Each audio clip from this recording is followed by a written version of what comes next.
the biggest night in the careers of these young footballers as Uruguay and Ghana go head-to-head for a place in the semi-finals of the World Cup of 2010.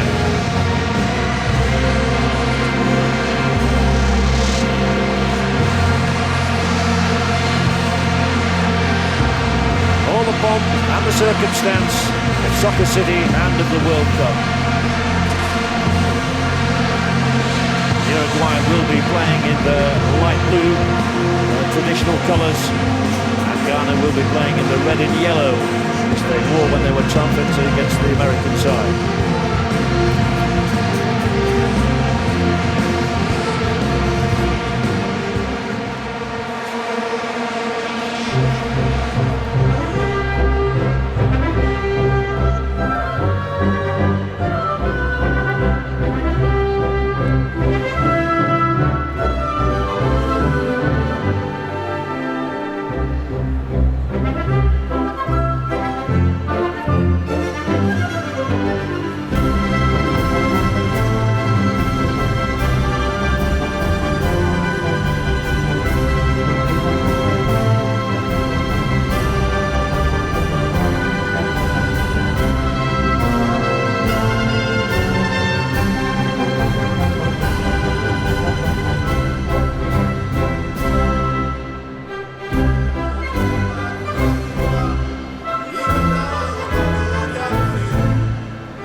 Nobody played more matches than Uruguay in qualifying to even get to South Africa, 20 in all, and they're still playing. Now the national anthem of Ghana.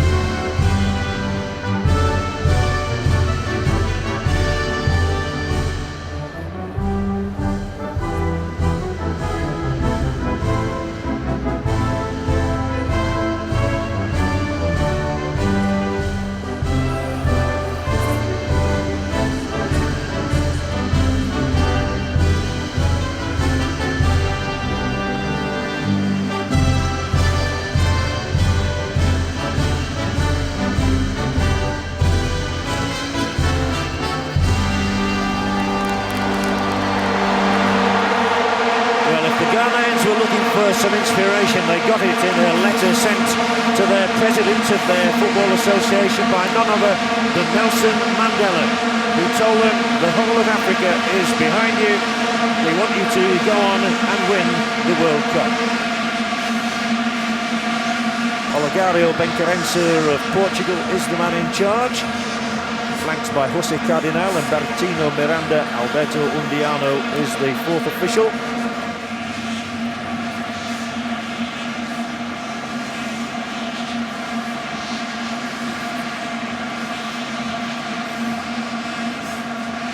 Here the lineup of the two sets of players, and the message is clear.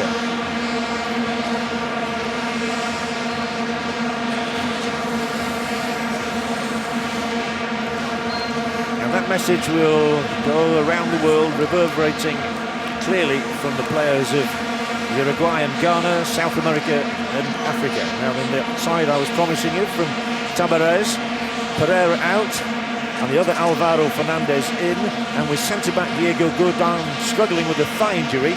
Mauricio Victorino continues to deputise. He's number 6 and plays alongside Lugano. It's 4-4-2. They do expect number 7 Edinson Cavani to join Forlan and Suarez in attack as frequently as possible. Suarez with 3 goals in the tournament, Forlan with 2. They are a dynamic spearhead.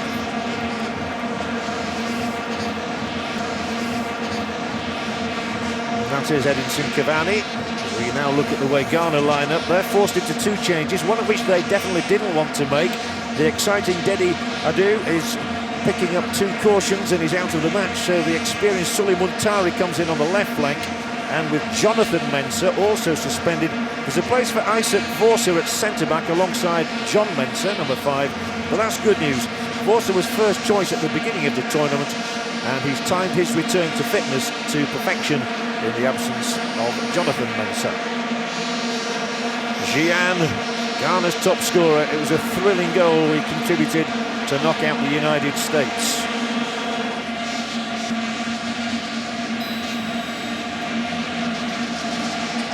The game is underway here in Soccer City. It's Uruguay against Ghana for a place in the last 4. And not many people will probably have picked them at the start of the tournament.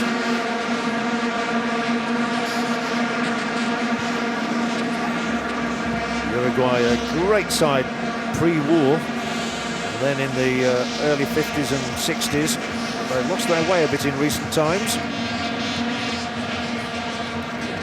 Goes straight out of Suarez, who's been a big hit with Ajax in the Dutch Eredivisie, scoring over 50 goals in 2 seasons. This is Appiah, the very experienced fullback of Ghana, 32 years of age. And then Kevin Prince Boateng. Gian spreads the play over to the right side, and then it is stroked out. Taken over by someone. With a weak pass from him. And that will be the first free kick of the night, right on the centre spot, awarded by referee Benkerensa.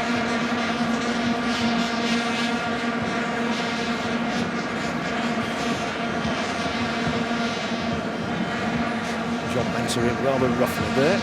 This is the captain of Uruguay, Lagano, winning his 47th cap tonight. He's following on the lines of Paulo Montero, if you remember him, the former Juventus centre-back who gave great service to Uruguay over many years. Forlan back.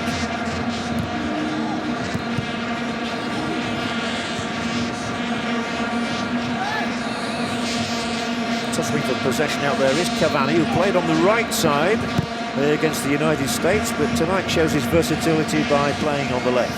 And here's another man with a reputation of being very versatile, Maximiliano Pereira, with that excellent Portuguese club Benfica. So this referee Benkerensa will know him well. Long ball here, much too long for Suarez to bother chasing. In an offside position anyway. Suarez, who's really set the World Cup alight with his goals. A winning goal against Mexico and then a couple against Korea Republic.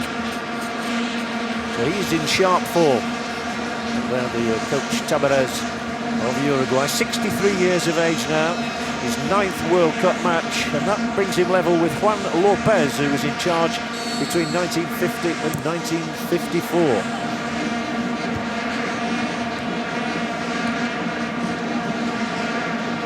Towards Forlan, he'll actually get to this as well. Forlan, it's opening up a little bit here. He's got a real choice, but he's played it a little bit too hurriedly and a little bit too far in front of Alvaro Fernandez. The cross nonetheless flashes through, and the goalkeeper seemed a little unsure about that, Kingston. Fernandez here, it looked as though it had gone out and then curled back in. Forlan on the charge is a sight to behold. Certainly his goals that won Atletico Madrid the Europa League final against Fulham, the English club. Ghana not quite settled into the game as yet.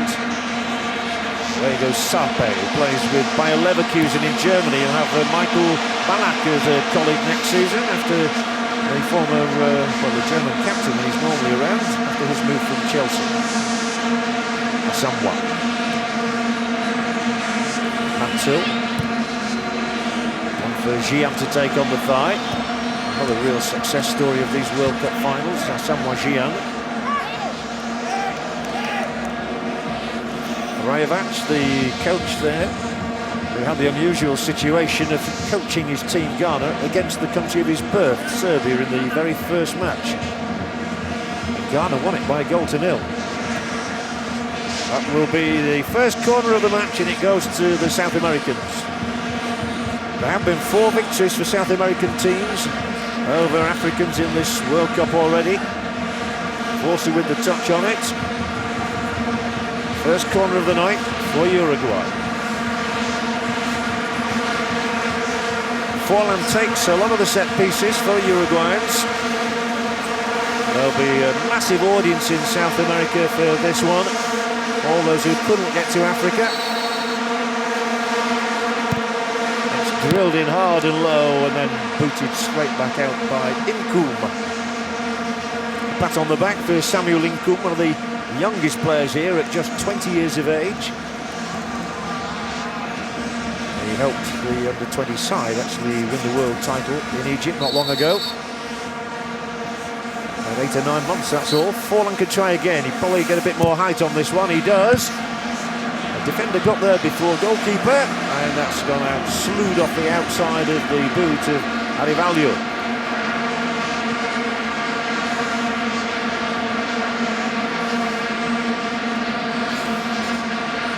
Kingston went up for that one, and he put an elbow to the back of his own defender there, John Mensah.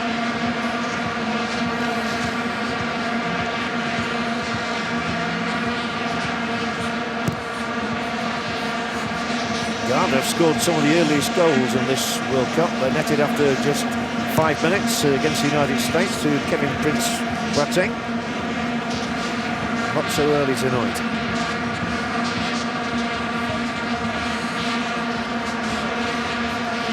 Fernandez, who's been brought into the side and has the nickname of Pajaro, which means bird. He's very light and very slim.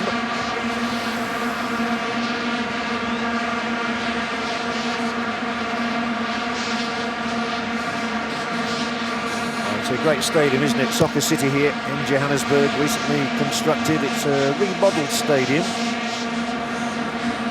But it's a wonderful legacy for the World Cup finals in South Africa. And you remember the great Lucas Radebe, who played for South Africa and the Kaizer Chiefs and Leeds United. He was born literally just across the road from here. He said it brought tears to his eyes when the opening fixture was played here between South Africa and Mexico.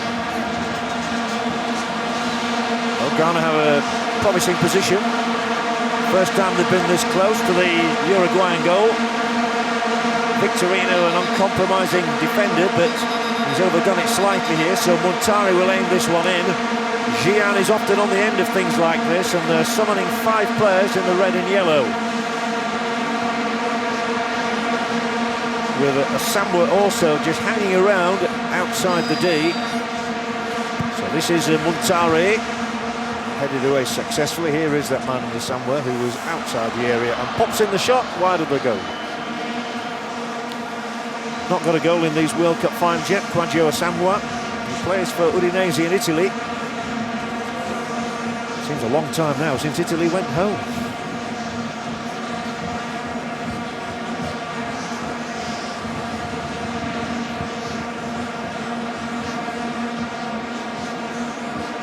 This is the Uruguayan goalkeeper, a young man, Fernando Muslera, who also plays in Italy at the Lazio club. He's 24 years of age. He was 4th choice goalkeeper at this time last year.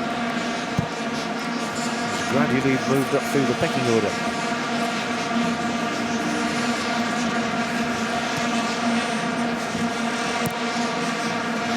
Hefty swing of the left boot dispatches the ball up beyond Gian.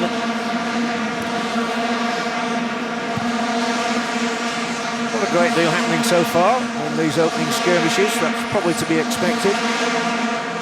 Tension builds as the game progresses. Just a reminder, in case you didn't know, that if the scores are level after 90 minutes, we then embark on a 30-minute spell of extra time. If they're still level, the scores, we have a penalty shootout.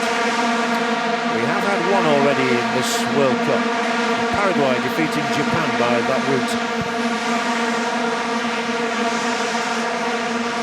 Kept in by Cavani.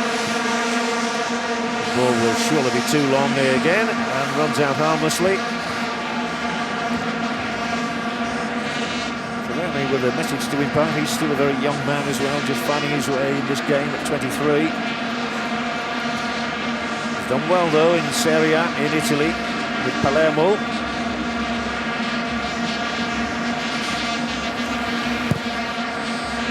Kingston's kick, well over halfway, and it will be picked up here by Kevin Prince-Boateng, who really got the crowd excited in Rustenburg when he scored. This one requires Kingston to pick it up. Suarez going in on him. No alarm for the goalkeeper there.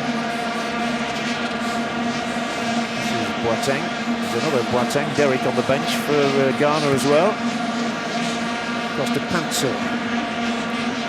Then Annan loses the possession. It was a fair challenge to win it. The danger is here to the Ghanaian defence.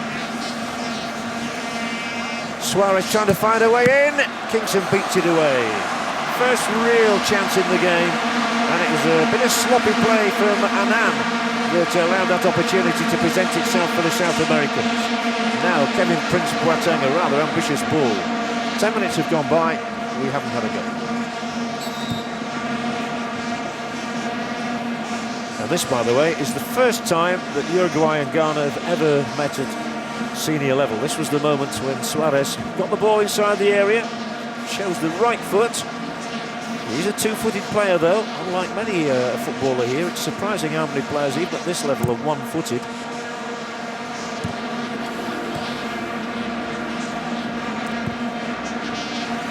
Forlan beaten in the air by John Mensah. Huge figure at the back for Ghana. We'll have the majority of support in the crowd here this evening. Fernandez awarded the free kick by referee Benkerensa. A cool night, but a pleasant night for football. Not as cold as some of the evenings we've had.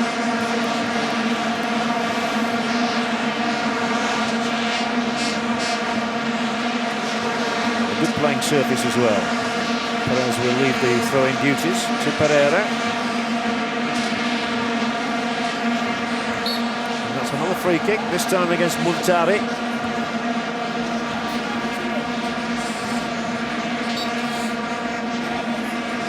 I've been awarded 3 of the first 4 free kicks in this game. That was why Muntari upset the referee. Once again we see Diego Forlan coming over to take this one. And we again see a quintet of blue shirts in there, snuggled in among the red and yellow ones, trying to find a gap, trying to work Kingston, the goalkeeper. All goalkeepers seem to be worried about the flight of this Jabulani ball. And there is a spare man at the back in Lugano. And then it's looped over the top, but that's a comfortable and a routine catch for Kingston, who hurls it out first time. And Gian handled. He didn't think he did, but according to the referee's assistant over this side, Jose Cardinal, he did handle it.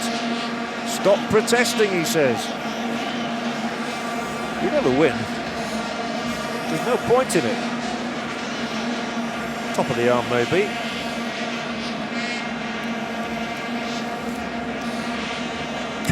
Still he argues. The craziness of that is that the referee will have made a mental note of that. The next time Gian speaks out of turn, he will get a yellow card. And it goes again, and fisted in the air. That was certainly uncertain goalkeeping. He's got away with it because the whistle's come to his aid. But Kingston there seemed very uncertain. As Forlan hit it in with some venom, he ended up fisting the ball straight in the air, and it could actually have embarrassed him and dropped behind him into the net.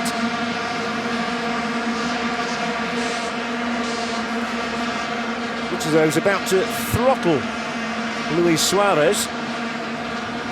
Anyway, he did get his fist to it, and no harm was done for Richard Kingston.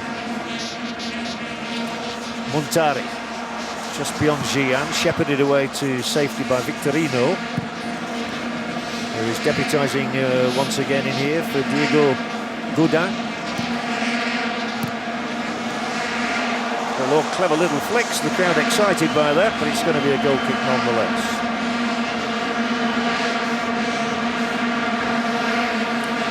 Ghana have done really well to overcome the setback of losing their star man Michael Essien for these World Cup finals. Sepp Blatter in the middle, Sahaya too on his right. All the great and the good, and Abidi Pele will be watching with interest as well. Shame neither of his sons are playing. And this one's going to get through, is it? It was almost over the top of the defender. But Mensah's just about covered his tracks. It was an awkward ball, well taken down by Suarez. Mensah gets an arm across him. No foul. No complaint either from the striker. Uruguay's third corner of the night. Ghana have not yet had one.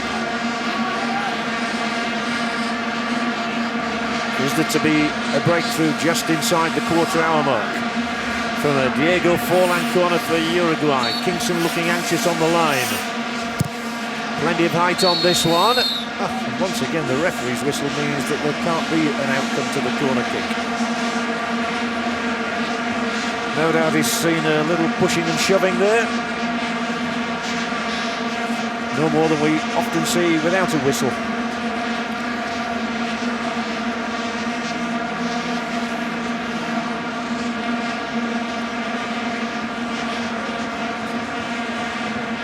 Only Vuvuzelas around this evening. A lot have been sold here in South Africa during the course of the past month. Infield from Cavani, free kick Uruguay. Oh, a lot of whistle at the moment. 7 free kicks in the first quarter of an hour. Forlan for Uruguay. Nice little shimmy to take him away from Kevin Prince Boateng. Ghana simply haven't got into a stride at all yet. It's a bit similar to South Africa in their opening game here against Mexico, and it took them a long time to settle down. Maybe more nerves in the African camp.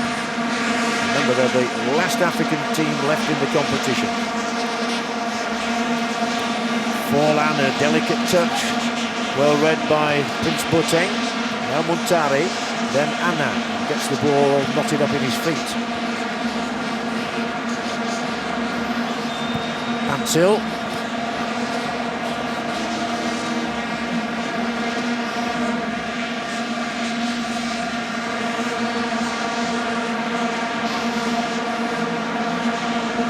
Uruguayan goalkeeper Muslera has simply not been tested. He's hardly touched the ball, and Uruguay are enterprising again with Forlan, though he's got absolutely no support. He will get the corner though. 4-0 they lead on that count, very early in the night, 17 minutes played. John Mensah content to just prod the ball to safety. But Forlan's taking up good positions, so is Suarez for Uruguay. And you sense that they would be a redoubtable side to break down if they got a lead. Uruguay's corner. He'll get a flick on, and it's a reactionary stop from Kingston. He did well there, the goalkeeper of Ghana. He only had a second in which to react to this one. Flighted in, Cavani going for it, and Kingston with the fist. There's Cavani's header, and then another touch off one of his own defenders before Kingston flings up his arms and makes sure that it's not Mensah's own goal. Cavani to start with, then Mensah, with a good reactionary save from the Wigan Athletic goalkeeper. He's been the number 4 goalkeeper for Wigan in the English Premier League, as Richard Kingston. Well, he's done pretty well at these World Cup finals. Jean can't control it. You'd have to say Uruguay are on top at the moment. They've had more of the ball, they've used it better, and they've looked the stronger side. This is Anna. But the first goal is always crucial, and it is Ghana who try to get there now with a defence-splitting ball from Muntari. But there was too much pace on it, and it went all the way through. Here again we see came off Mensah, and Kingston saves what would have been a third own goal in this stadium. Denmark and Korea have both suffered that indignity.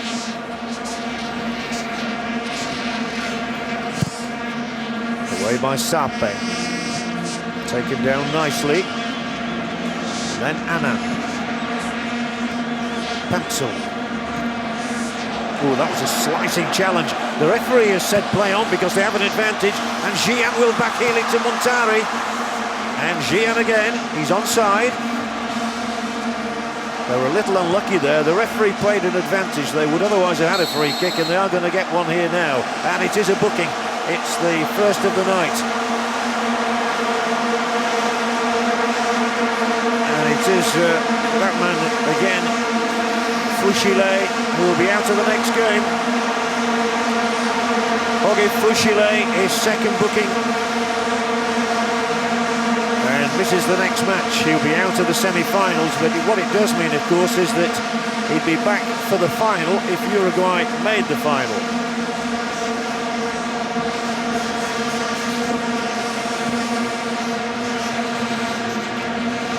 I think the referee's ruling there harked back a few seconds to the fact he would have given another free kick just moments earlier had Ghana not had the advantage still. This is their best chance so far. They've got 5 in the mix. It will be a Montari free kick for them. He's put it in well, and it's flicked out of air. The crowd are all oohing and ahhing, but there was no save again for Muslera to make. Coming up at the back of the line was Vorsa. It was Mensah who was close to the own goal at the other end, not much earlier, and then finally away. There's still a chance with Asamoah. This was from Pereira.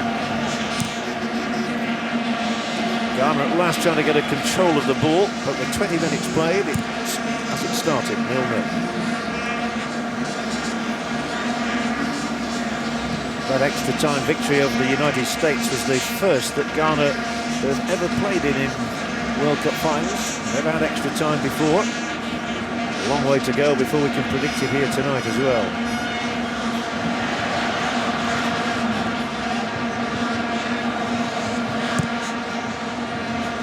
It's a really wayward pass.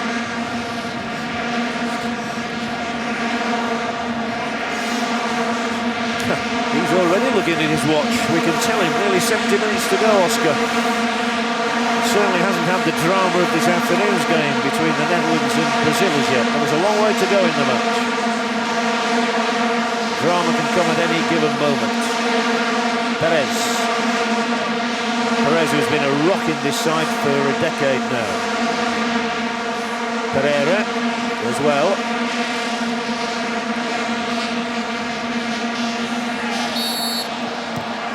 Well, his Portuguese referee is very keen to get the whistle to his lips tonight.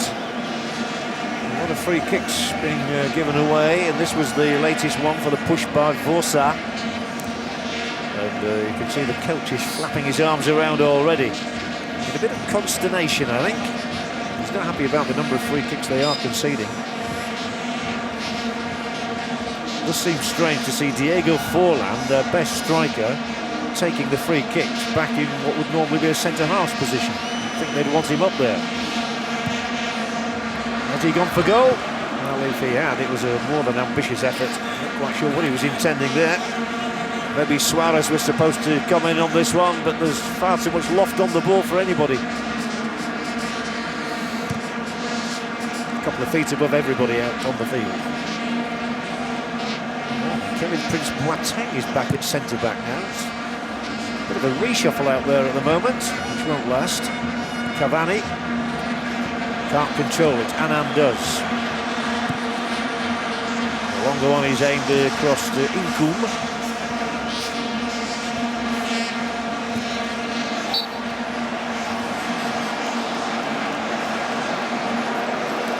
Seen as a handball, I think, by Inkum. The ball striking the youngster's left arm.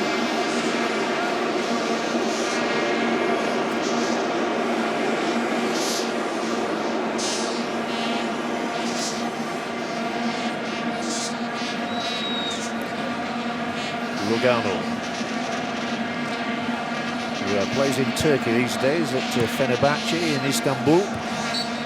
Only knocked it onto the head of the Ghanaian player, and it's a free kick now Ghana's way. Inkum. It It's a bit of a risky ball, and that's gifted the passer to Cavani. Here comes Forlan. Can't get it through, but there should be a shot here, maybe from Forlan, who's clever at getting shots away, and rattles it wide. Diego Forlan, whose 2 goals came in the 3-0 victory over South Africa. He had 2 chances here. It was that wayward ball that set the Uruguayans up.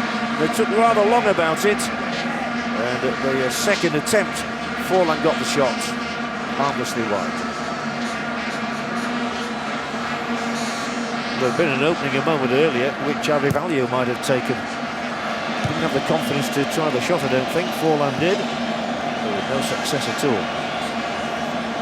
Coming up to 25 minutes on the clock in Soccer City. It's Uruguay 0, Ghana 0. And the crowd's restlessness perhaps summed up by the first Mexican wave of the night. This one does break for Asamoah. Hansel. Touch on for Montari, who gives it away straight to Cavani.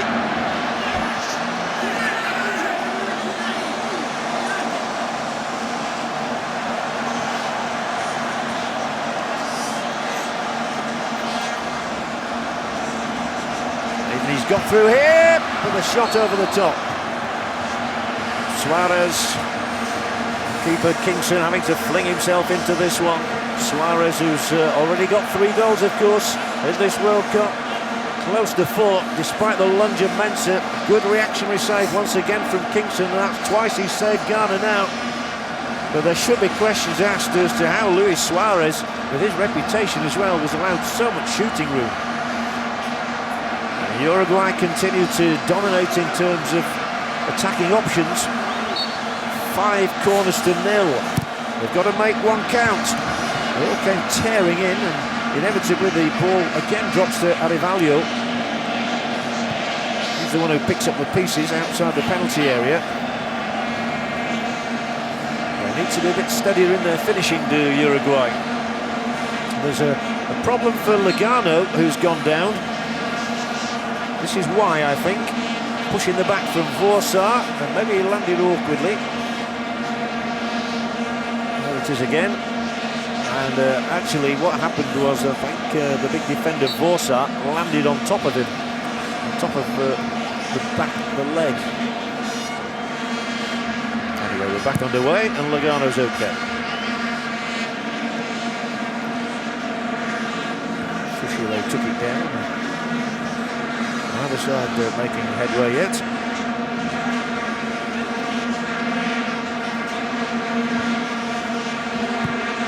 It's a dangerous ball because Suarez is onside and should just about get to it.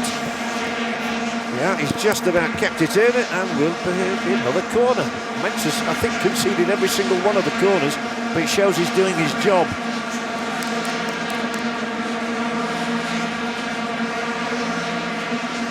It's the only statistic worth recording is the fact that there have been 6 Uruguayan corners and a couple of very good saves from Richard Kingston as well. 32 now, the goalkeeper Kingston.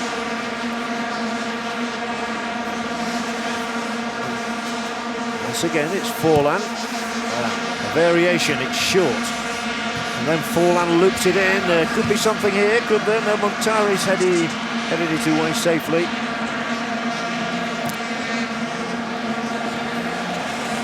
No matter what Uruguay try from those set pieces, they've been counteracted by the Africans. It really has been a tour of South Africa for Uruguay. This is the 5th different stadium and the 5th different city in which they've played. Forlan misses out on the header, but it breaks to Suarez. Then Cavani, who just gives it away to Montari. It should open up on the other side of the field here. Well, it would have done up for a late touch by Fushile, steering it away from Nkum, who was darting down there. This is Nkum now. He has early company in Gian. He's gone around and around and done well. Needs to get the cross in though. It's taken rather too long. Still they have the option. Flat, and they'll have their first corner of the night. Gian held it up well. Victorino concedes the corner kick. We're just under the half-hour mark, and it is the first corner of Ghana's evening.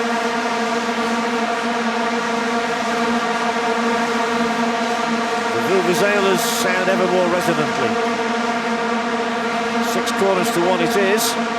3 Ghanaian players are up here to try and pressurise the goalkeeper. Needs a good delivery. It was the closest we've seen to a goal so far, and it's the big man Isaac Forza who has headed this one fractionally wide. He's destined for Stoke City in the English Premiership next season, and they will have liked the look of that. It's a cracking header, and it's only just off the target. Gets up above Lugano, and he missed by very little. But Missy did, so still 0-0. Cavani on the ball for Uruguay. Fushile. Cavani attempting an avenue inside. It was initially cut out, but that will surely be... No, it's not a free kick. Just when you thought that there must be one there from Suarez, there wasn't, and there's a break on at the other end. Ghana have 4 forward here. Uruguay have 3 back. And it's scuffed wide of the upright by Gian now. No more than a minute after Vorsa's header flew past one upright, we have a shot past the other from Asamoah Gyan, when Ghana will feel they should have scored. 4 up against 3 here, and he's brushed it past the upright.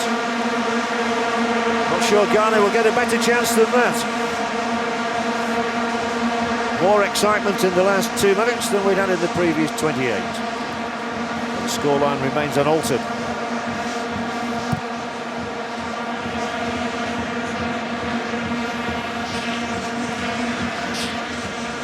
Offside flag raised. Quizzical look from Luis Suarez. He was actually sent off on his debut for his country against Colombia. Suarez didn't agree with the decision. Coaches very rarely do. Well, Gian had a great chance there to notch up his 4th goal of this World Cup, which would have moved him level with Gonzalo Higuain of Argentina on 4 goals. Yet another free kick, this for Uruguay.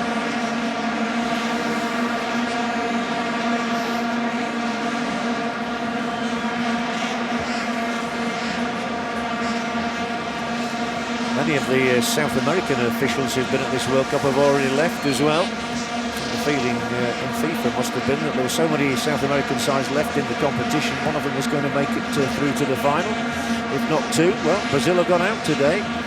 Chile are out now, of course. Argentina to play tomorrow. And here Uruguay still competing, as will Paraguay tomorrow. Fushile loses it.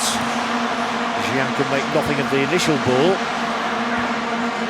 Ghana coming into it a little bit more in an attacking sense in the last few minutes. Whether they feel the pressure of the entire continent being behind them, I'm not sure.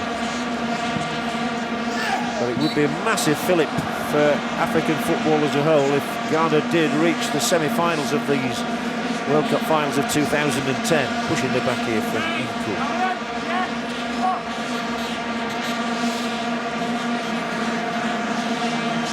Ghana actually lost out to Brazil 4 years ago by 3 goals to 0. By general consensus, they were unlucky to lose by that margin. They've already gone 1 step beyond that. Now they're looking to go 2 beyond it. Paxel wins it. Cavani already has it back. Pereira. Not controlled down the line by Fernandez.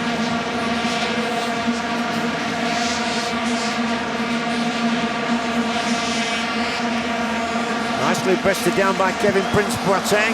Important with a bit more there. In goes Gian into the area, and out comes goalkeeper Muslera. Michel Platini in the crowd as well tonight. I've been to quite a few matches. There's one fellow here in South Africa who's broken the world record for the number of games he's been to. Ghana have half a dozen forward here. The light blue shirts are funneling back.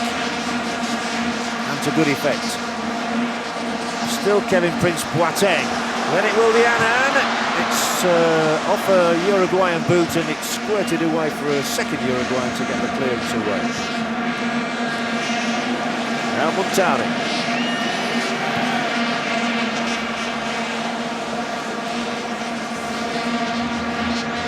Two teams working hard. Annan there, who is diminutive by comparison to most of his colleagues. Very slender chap.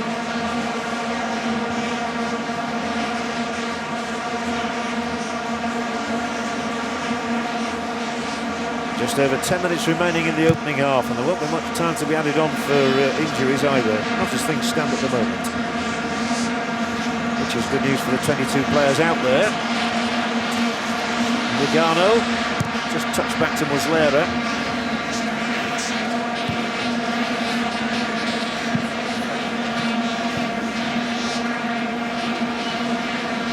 Pereira. No relation to Alvaro Pereira, who is on the substitutes bench this evening for Uruguay. Sape. And the ball in here is to Forlan. He was offside. Just got the wrong side of centre-back Mensah. And the flag was raised immediately.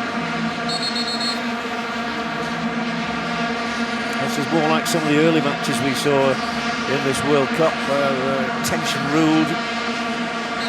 Nobody wants to give away the goal. Suarez there, who has coached in Italy at AC Milan, in Argentina with Boca Juniors, and back in his own country with Peñarol, trying to oversee a Uruguayan return to the big time, really. It's a country with only a population of 3 million, one of the smallest countries here, along with Slovenia, which was the smallest before they went home. And they've made it to the last 8 and believe they should be in the last 4. Where the Netherlands advanced today. Fushile. Driven cross field, but only straight to the Ghanaian defender, Sape. He doesn't often get forward. That one's got through to Kevin Prince Boateng. Oh, he scored the opening goal against the United States, Boateng, with a driving run. Going to need somebody else tonight, I think. Annan's pass was to Pantel.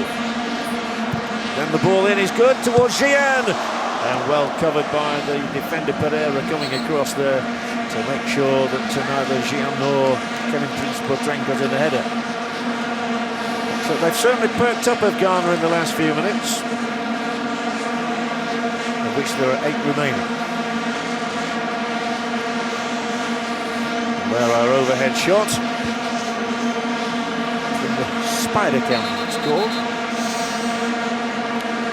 And this substitution is because Lugano's been struggling ever since he took that knock 7 or 8 minutes ago in the penalty area, and it is like for like as his replacement comes on, Andres Scocchi, who plays for the Colo-Colo club in Chile. But he's an experienced defender coming on to win his 28th cap, and he was once voted the best defender in Russia during his time with a club called Rubin Kazan. Inkum now. A bit of a blow for Uruguay, losing their captain Lugano, though. He's inspirational for them. And here's an inspirational moment for the Ghanaian side, but it's put wide. Muntari racing in on this one, steering it wide, but behind the 2 defenders, and he's turned up in an unusual area here, Muntari. He's been playing down the flanks until this moment. Right on the end of that, he might well have notched up his first World Cup Finals goal. Rather stern look, if an unrevealing look from Tavares. Well, it's a one-on-one again. Scott is into the action straight away. Crowd getting a bit excited as the Ghanaians have a real tilt here with the Boateng. And that's a goal kick. Coaches hate having to reorganise defences before half-time. what Uruguay have had to do here. But Scotty, a good man to call upon. And Lugano will sit this one out. The question will be, will he be fit for the semi-final if Uruguay make it? Although a few days to work on him. Semi-finals coming up next midweek as Uruguay are awarded a free kick. Suarez, I think, has said that's what, 3 times now he's been barged in the back from this uncompromising man Vorsa. Vorsa, the one who went closest to anybody to a goal so far this evening for Uruguay with that header, for Ghana with the header. But this is a Uruguayan free kick for Forlan. The umpteenth one he will have taken. Has that look of determination on his face, Diego Forlan, who could have been a tennis professional. Played tennis until the age of 15. Now he's very much a footballer, playing for his country here, stroking the ball down the line. Well, dearie me, that sums up the half in many ways. A few boos around the stadium for that lack of technique between Forlan and Pereira.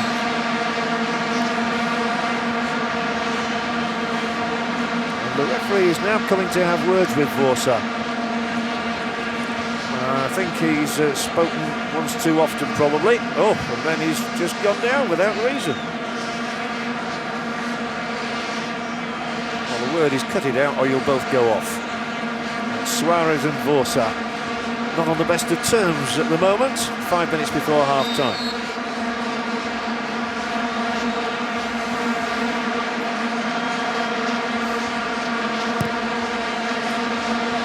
Uruguay in their 4th quarter-final in World Cup history, but their first since 1970.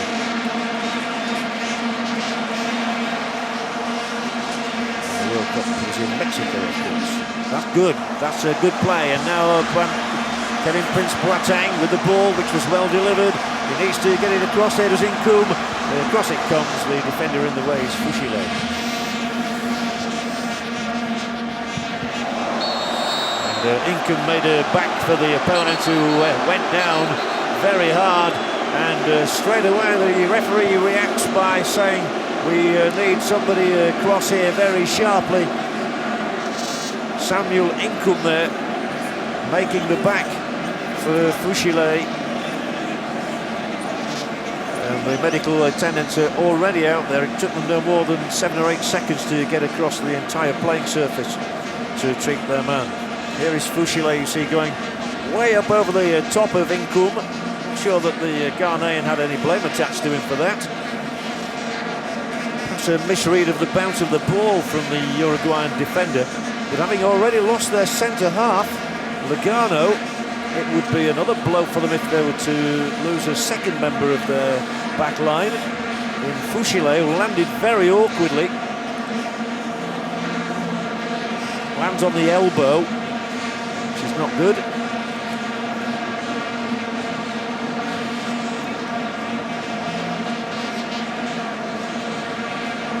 Well, Incoum didn't do a lot wrong. Just looked horrible in slow motion. But he is walking off, which is a good sign. He's not requiring the stretcher. And Diego Fushile, Jorge Fushile will continue. 2 fouls suffered. He suffered a bruised neck and elbow more than that.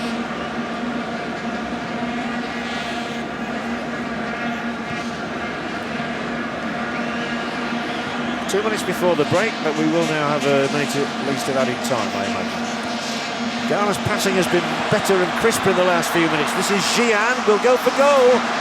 No elevation on the shot and a routine stop from Muslera. So Ghana certainly have found their feet more in the last few minutes, and when Uruguay give them a gift of the ball like that, they should have been able to take advantage. They didn't. And the stretcher bearers are already back round on this side of the field. They had to run right across it. This was the Gian try. No harm done in having a go for goal, especially when he's already wrapped in 3 already. 90 seconds remaining in the opening half here in Soccer City.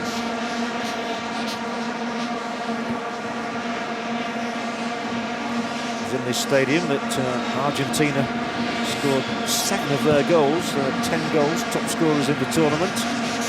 Taken down well. Suarez didn't look up there, otherwise he would have seen that Forlan had not continued the run into the penalty area. Less than a minute remaining in the half.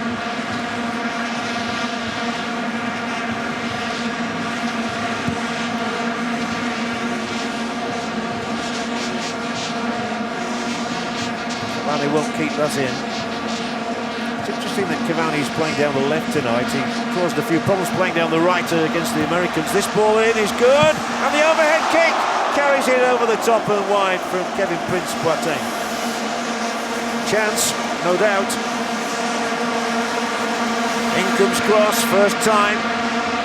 Delightfully weighted, and there was the opportunity, but he skied it. It would have been one of the most acrobatic goals of the FIFA World Cup finals of 2010 had it dipped beneath the bar and not over it.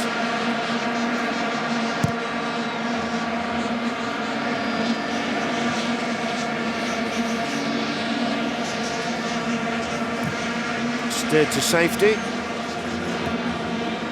And we are already in the added time in this first half. 2 minutes of it.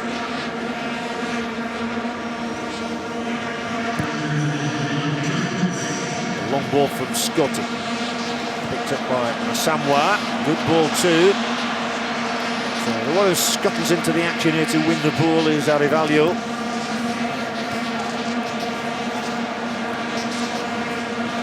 And whereas Uruguay certainly had the better of the opening 20 minutes, I think the feeling is that Ghana have had the better of the last 20. But importantly, neither side has managed to score as yet. Samoa. They're certainly passing the ball better than they did, and this is Annan. Cut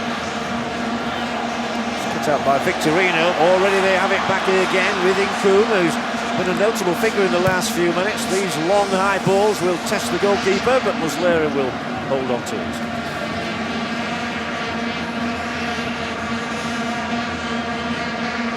We are about to stop for a break. A welcome break at 0-0. Mensah takes it on the chest. Puts it through, then Muntari. If they're going to get a goal, they're going to have to get it in the next 20 seconds, and Muntari goes for goal! What did I say? With 15 seconds on the clock in the opening half, Africa strikes, Ghana strikes, Sulley Muntari strikes, and amazingly it's Uruguay 0, Ghana 1, just when it seemed as though we would get to a break without a goal. Sulley Muntari brought into the side only because of injury to Dede Ayew has given Ghana, Africa if you like, the advantage. Well, he was around to turn and shoot, and it was almost in slow motion, and it bent away from Muslera. The first guilty party for me, though, was Arrivalio, who allowed him all the space he needed, and Sulley Muntari, who was nearly sent home a week ago for indiscipline, has got the only goal of this half. It is Uruguay 0, Ghana 1 against all the odds.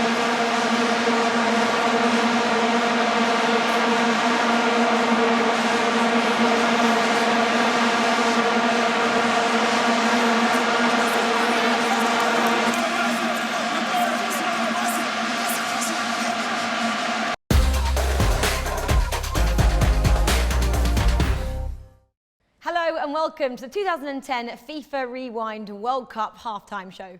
I'm joined by Spencer Owen and Chew Boy, and we're going to have a quick look at what happened in that first half. Uruguay's corner. They'll get a flick on, and it's a reactionary stop from Kingston. He did well there, flighted in, Cavani going for it, and Kingston with the fist. There's Cavani's header, and then another touch off one of his own defenders before Kingston flings up his arms and makes sure that it's not Mensah's own goal. And he's got through here with a shot over the top. Suarez, who's already got 3 goals, of course, in this World Cup. close to 4, despite the lunge of Mensah. Good reactionary save once again from Kingston, and that's twice he's saved Ghana now. But there should be questions asked as to how Luis Suarez, with his reputation as well, was allowed so much shooting room. Puts it through, then Muntari. If they're going to get a goal, they're going to have to get it in the next 20 seconds, and Muntari goes for goal! What did I say? With 15 seconds on the clock in the opening half, given Ghana, Africa if you like, the advantage. Well, he was around to turn and shoot, and it was almost in slow motion, and it bent away from Muslera. The first guilty party for me, though, was Appiah, who allowed him all the space he needed, and Sully Muntari. Okay, maybe an unpredicted there first half with Ghana leading Uruguay a goal to 0. Maybe you wouldn't have predicted that one? I don't think so. I think probably Ghana, the most people sort of underdogs for this game, and I think as a result of that, a lot of people around the world will be supporting them, apart from in Uruguay, obviously. But chance for a first ever African team to get into a semi-final, that's big. Absolutely. Well, let's pick up on a few of the highlights from that first half. The first one has to go to that face save there, Chuboy. Yeah, sometimes life hits you in the face and you become a hero. And I think, I don't know if he expected that, but again, his face was in the right place and he made that save. Awesome save. And he also made a second good save there. Suarez, so close to getting a goal for Uruguay. Yeah, this was a period of domination from Uruguay, so he did really well, Kingston, to make the save. It wasn't in the corner, it wasn't like an unbelievable save, but he still had to make it, and he did, and denied Suarez that goal. Just tipped it over the top there. And then finally, Ghana getting a goal to lead in the first half. Let's talk about that goal. Well, it's all about the Jabalani. The ball swerves so much in midair, and Muntari hits that from like 35 yards and catches Muslera off guard, and it's the back of the net. Hopefully, Ghana will be that first African team to go to the semifinals. As an African myself, I'm praying so. Well, it was an awesome goal. We'll have to wait and see what happens in the second half. But right now, it's time to find out our interactive player of the first half. Chuboy, who are you going for? Well, I'll go for the best face of the first half. It's got to be Kingston's face.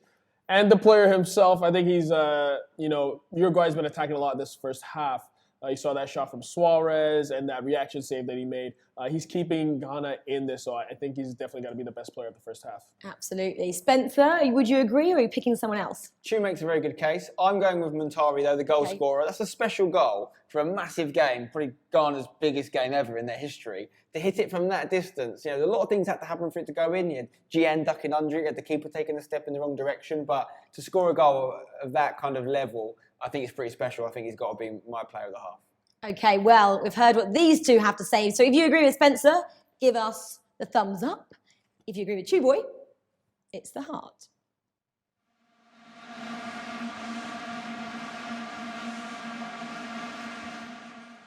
We've been having a look back at the first half. We've picked out a stat which has stood out, but we want to know who this relates to. And the stat is who completed the most dribbles in that first half. Spencer, I'm going to go with you first. Okay, it's been pretty lively in the first half, so I'm going to say Luis Suarez. Okay, Chuboy, most dribbles in that first half. I'm going to say it's the Ghanaian Kevin Prince Boateng. He's been taking on a lot of defenders from Uruguay, so that's my pick. Should we go with a number as well? How many do you think they got? Oh, not loads, to be fair. I don't think there's been a lot of take-ons in this game. It's not been that kind of match, but I don't know, I'm going to say Luis Suarez has done 3. Not a lot going on, I would say, so maybe 2. Okay, so they've given their answers. We want to know what you think as well, so leave your answer in the comments below. Right, the second half is nearly here, but we don't know what's going to happen just yet. But our FIFA Rewind World Cup prediction generator is going to give us 3 possible options. Look at the screen. First option is this. Okay, a player being sent off for imitating the goalkeeper. With the face save? Or something else? Who knows? We haven't seen this yet. What do you think that's a possibility? Well, of course there's a possibility. I'd say... Who do you think would do that? Probably a defender, obviously being more likely. I'm thinking like a block on the line or something, and they've used their hands. So I'm going to say John Mensah of Ghana could do that. That's very specific. It's specific. So Spencer thinks it could happen. Okay, right. Second up, we have predicting that the game has to stop because the players can't hear the whistle. I think that's been the best part of this World Cup is the Vuvuzela, man of the tournament, golden ball worthy. It's pretty loud in these World Cup stadiums, isn't it? Okay, so that's option 2. Option 3 here. Let's have a little look.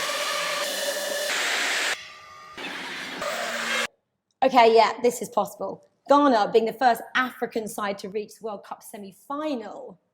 You're hoping it's going to happen. Could happen. I pray to God that this happens. This will be amazing. I'm from Nigeria, but Ghana is the only African team left, and we're all supporting them. Yeah. They're in the driving seat. I think it would take some sort of crazy moment from Uruguay to stop it. Let's see if they do it.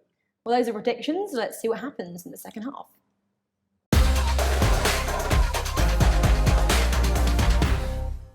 Change made deliberately by Tavares for this game.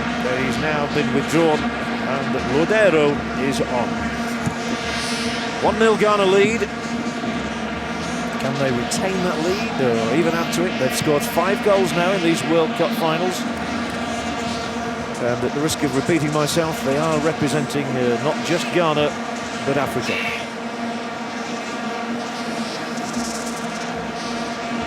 And it would be great to claim, I think, if an African nation did make it through to the last 4. It's a little similar to the scenario in Korea and Japan in 2002, where Korea Republic got into the last 4, only to lose to Germany in Seoul. There's a long way to go, and Suarez has got the ball in here towards Forlan. It skipped off the turf and up into the arms of Kingston, who'd anticipated well.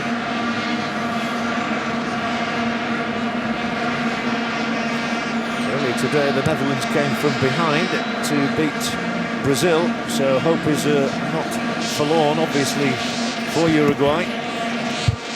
Still got a big chance to make it through. Those inspirational words from Nelson Mandela seem to be at the moment paying off for Ghana. Uruguay, incidentally, are currently on their best run since 1954, but they're going to have to defend again here now. Gian tries to batter his way through, and he ignored the man on his left. Otherwise, they might have been in deep trouble, Uruguay. There is Muntari, who was the one who was up there. Instead, it's now Cavani. Down he goes in the area, and the referee wafts his arms around and says play on, and Cavani's getting himself up and wondering why on earth the referee hasn't pointed to the penalty spot instead. That will be an interesting one to see. Well, some frantic action at the onset of this second half. Forlan's ball in there, curled over Sape, taken down here in stride by Cavani. He struggled to do it. No, there was no foul, I don't think. Vorsar went across, took the ball, and I don't think any referee on earth would have given a penalty kick for that.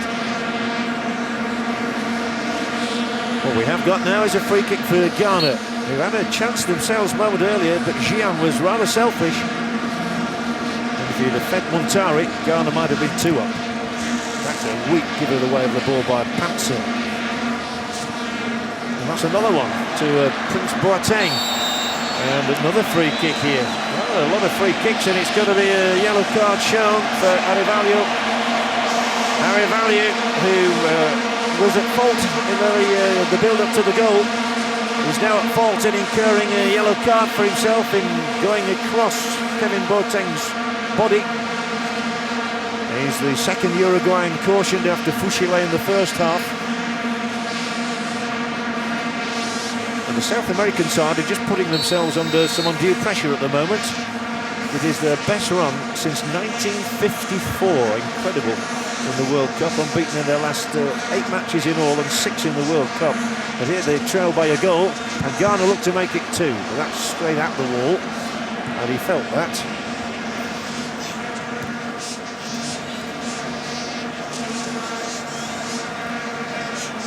Oh, they've been allowed to win the ball back, and it was arrowed in towards Gian. This one's ballooned right across field and right out of play.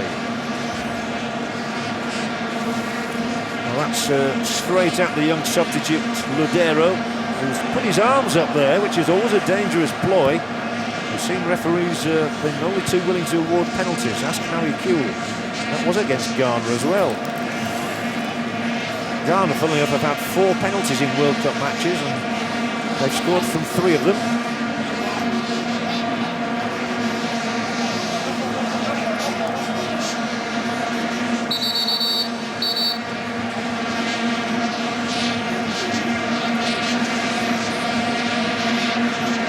Pansu with the throw. For Ghana. One defeat came here in this stadium, Soccer City against Germany. They lost that one 1-0. They're winning this one 1-0. So at the moment they've a happier story to tell from Soccer City. And now the referee's having a chat with Forlan. The play was some way away from there. Well, there was definitely a handball by Incoom. Lugano is the captain who's having to sit out the remainder of this match. Seems somewhat perturbed by the events of the moment. 5 minutes played in the second half.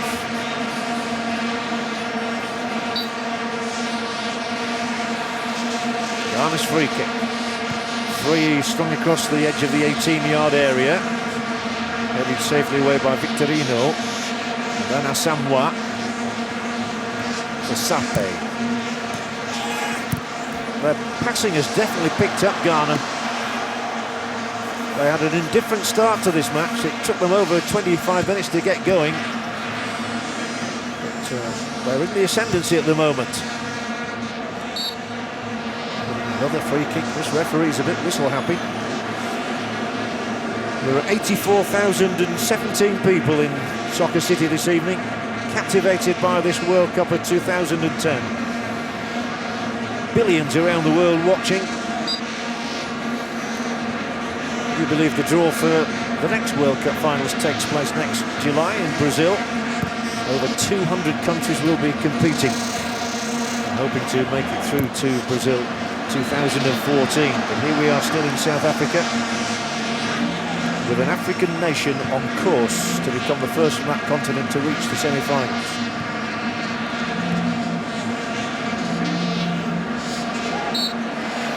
Inevitably the whistle will go for that. The crowd don't like it. They've not liked quite a bit of this refereeing tonight. A bit fussy. Back by Annan. He has it again from Pansu. Good pass of the ball, Annan. Gives Mensah a bit too much to do on that one. John Mensah really an inspirational figure at the heart of the Ghanaian defence.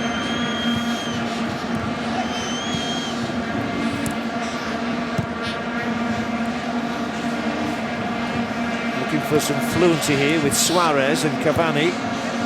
Cross in here, that's a dangerous ball, and will be put out for the corner. Once again it's John Mensah. He must have conceded just about every one of the 7 corners that the Uruguay's had.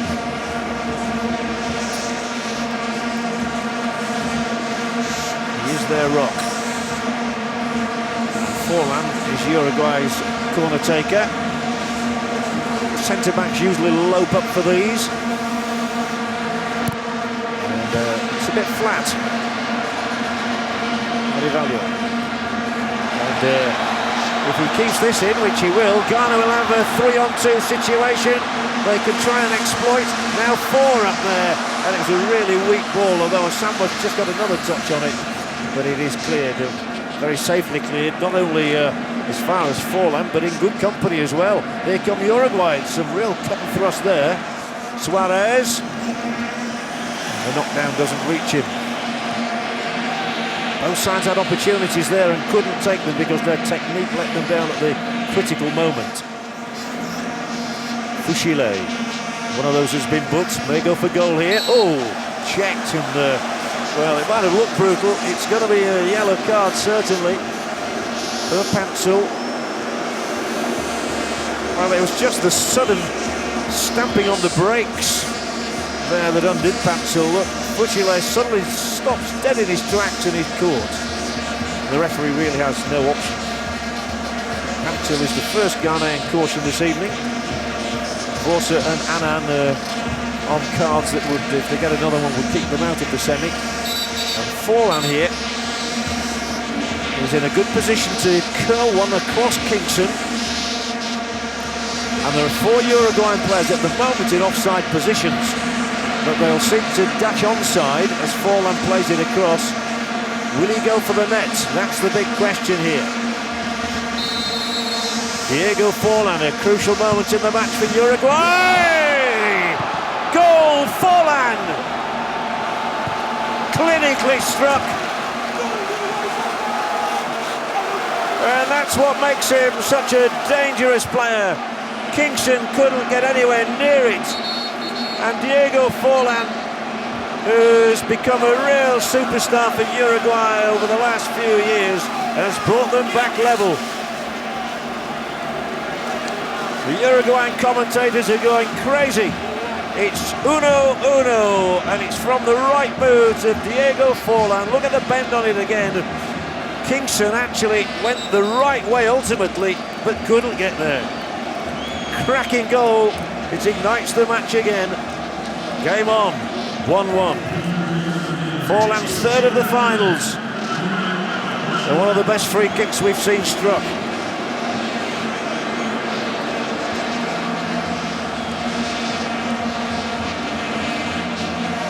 Well, the coach Suarez bellows his appreciation. And Diego Forlan on 55 gives us a potentially cracking match again. The 27th goal he has struck for his country, and what a timely one.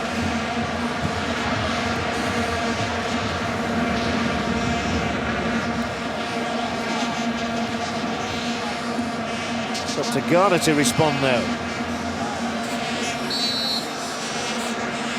And once again the whistle's gone for a free kick for the Uruguayan side.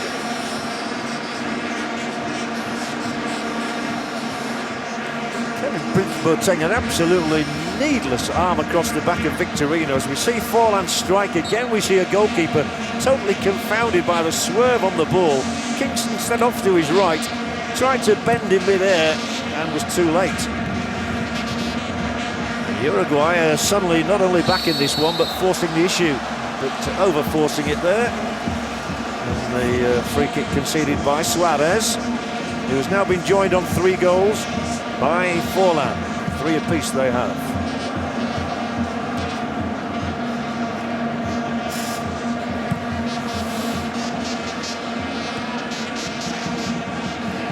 Could be a very good game now. Once again we have the situation where we're heading towards extra time, but with 34 minutes remaining. Well done by Pansel, just checked and then found Ingham, who allows it to run out over the sideline.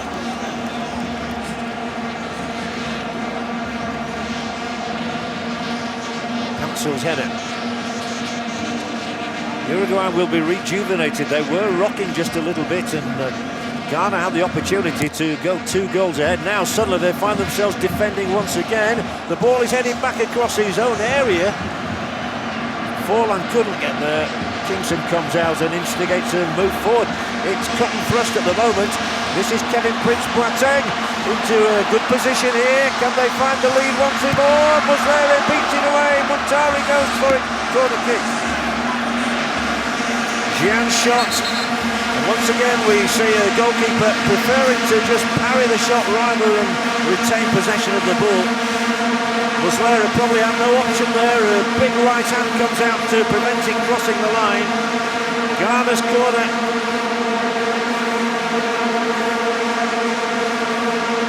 And the player of the Vuvuzelas again. Can they regain the lead?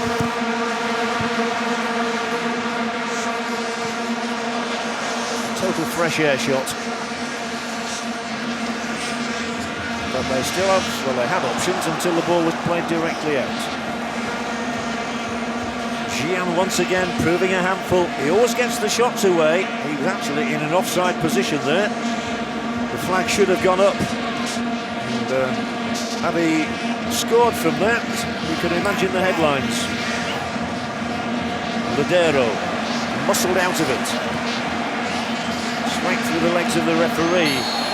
Foul, could be a yellow, it is. Perez I think he's saying it's his first foul, but Diego Perez goes into the same notebook as Arevalo and Fusile and Pancil. 4 names the referee has. That was the foul on Osamwa. La Celeste, the Uruguayans, are now the ones conceding free kicks. Lob back in. Not very far away. Annan can't force it through though. It's a much more open game than we saw in the first half. Forlan involved with Cavani. Cavani will drift infield. He can be dangerous on those breaks, but when he loses it, the danger is straight away at the other end of the field. Kevin Prince Boateng and Flagger. Correct call as well by the referee's assistant. They've only got to time one of those right though, and Uruguay will be in trouble again. 1 hour played, 1-1 the scoreline. On another dramatic day in the World Cup. 30 minutes to go, maybe an hour.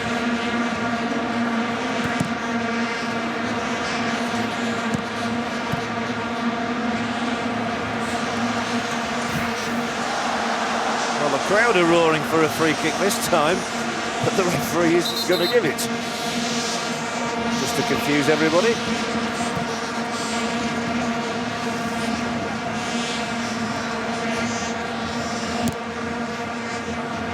Well, it's a rather haphazard ball, which is easily picked out by Vorsa, who then makes a total hash of that, and so Forlan is off and running through the centre. Nobody at his shoulder.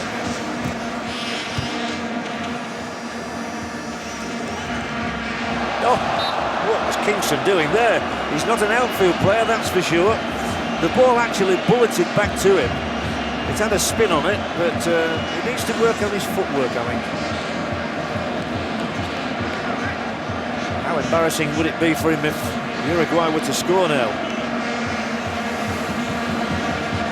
The ball just ricocheted back to him, but it came at him from about 30 yards. 8 corners to 2. That's the count in Uruguay's favour. The scoring count is 1 apiece. This is the 8th corner Diego Forlan will have put across. There are 5 in blue shirts there. It was a poor corner, and the whistle's gone once again.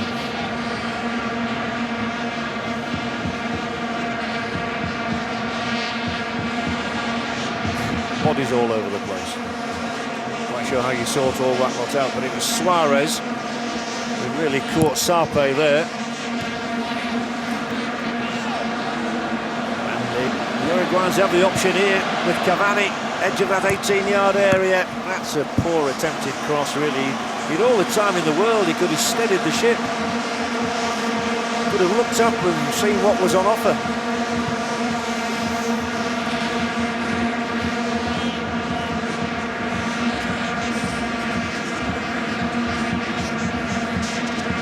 To the ball possession. Uruguay suddenly finding some space, however. Forlan will look for it through the centre. Vorsa will steer it straight to Forlan, and Forlan hooking it back across. Belted just wide. Suarez on the side foot. Could have angled it in. It must have come at it very quickly though. Forlan here taking the ball in first time, whipping it across, and Suarez just needed to pull it back across Kingston's net. From whichever angle you looked at it, it was one of those, it could have gone in, and it just went the wrong side. Technique just let him down marginally, I would have said there. Not an easy one. Marco van Basten might have scored it. Here come Ghana. The ball is drifted across, but beyond Gian, who holds his head in his hands, wondering what might have been. Well, chances now are presenting themselves. 16 in all, 10 for Ghana, 6 for Uruguay, and 6 attempts directly on goal. Here it is from another angle. Could so easily have been 2-1 Uruguay. That would have been the match turned on its head. At least from Tabarez's point of view, they are very much back in it. And he's allowed it to get through. Kingston saw the danger. Out to Muntari, scorer of Ghana's goal. Literally 10 seconds before half-time, in the 2 minutes of added time. Forlan again, delightful little touch, and he's offside. Yeah, good call on the far side of the stadium from here, Bettino Miranda. Right call.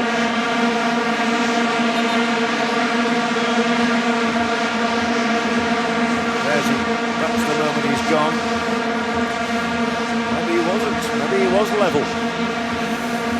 It's so hard though for the referee's assistants when they move like that. The one coming out, the other going in. It's the third time Suarez has been caught offside. We still have 25 minutes at least of a rumbustious game to play. Ghana with the chance this time. Shot pelting in and is very well blocked off.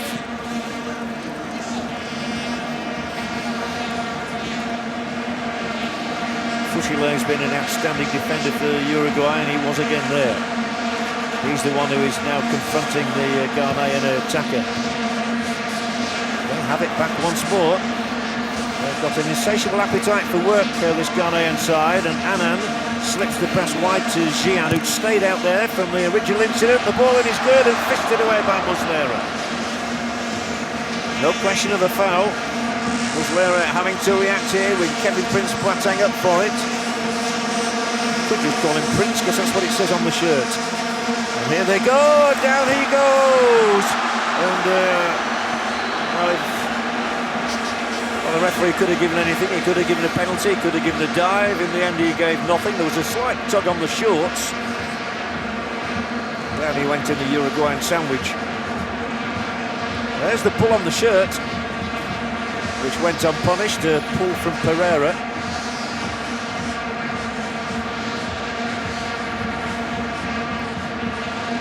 If the shorts had come down, he might have given it. 24 minutes remaining. Very open match all of a sudden. And it was anything but for 30 or 40 minutes. Forlan pulling the strings. Checking inside. Denied a shot on goal by Asamoah. Well played Asamoah there. They will slug it out toe-to-toe for another 24 minutes. And then we'll see what the scoreline is. Uruguay with two of their substitutions already made. One early because Lugano was injured, replaced by Scotty. Ladero brought on at half-time. I've not seen him in the thick of things much as yet. This is him out again there with the ball reaching John Pantzel. Jian buffeted, free kick Ghana. Scotty, the replacement, is making sure that Ghana can't take it sharply. A push from Scotty there on Asamoah Gyan. This will be, what, 28 yards out? Goalkeeper Muslera standing dead centre of his net at the moment. Uruguay's number one, then he moves away to the left. We've seen one belting free kick from Diego Forlan, which brought Uruguay level. Now Muslera favours a spot closer to his right-hand upright. And here is that free kick, which is through and over the top. Jian is their expert, but he can't keep it down sufficiently well. In fact, it flew as wide as high.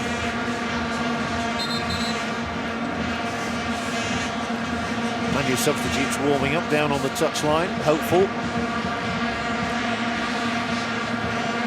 Ghana with a full complement to choose from.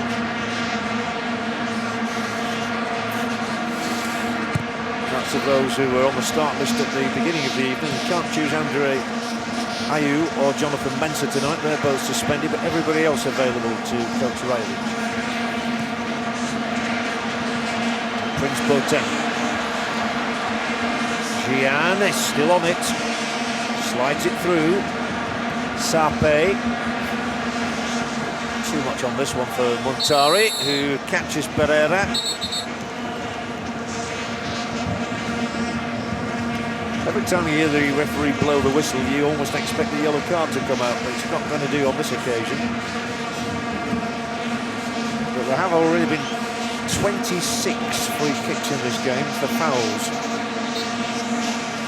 And 4 yellow cards.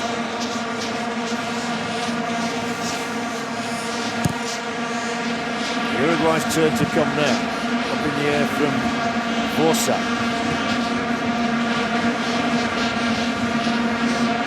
Gian is always the point of contact in the Ghanaian attack. Well cut out by Fouchile. Then he served his side well. It's Fouchile on the ball now.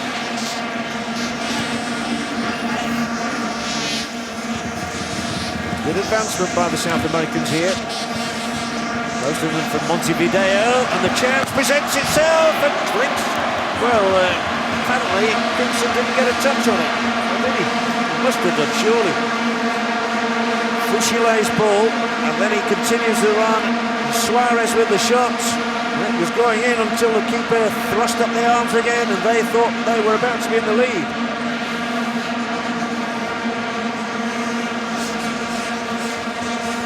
Rather important to get the bootlaces tied up properly.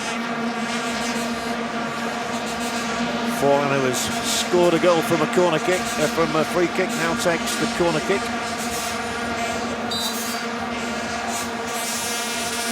Plenty of movement around the 6-yard area. Bravely defended, and the first shot that came in was from Arivalho, and it wasn't a good one. In fact, none of his shots have been particularly potent. That's a lovely touch from Forlan again. Now there's a race on in the other half of the field with the enthusiastic Gian going for it, bringing it down. He scored very much an individual goal to win the tie in extra time against the United States. Montari just got the pass through, just about. For Sape. Good movement about Ghana. They're flooding forward in numbers here. Samuel Nkoum will lob one across. Well defended. And not very well finished off and done by Anna.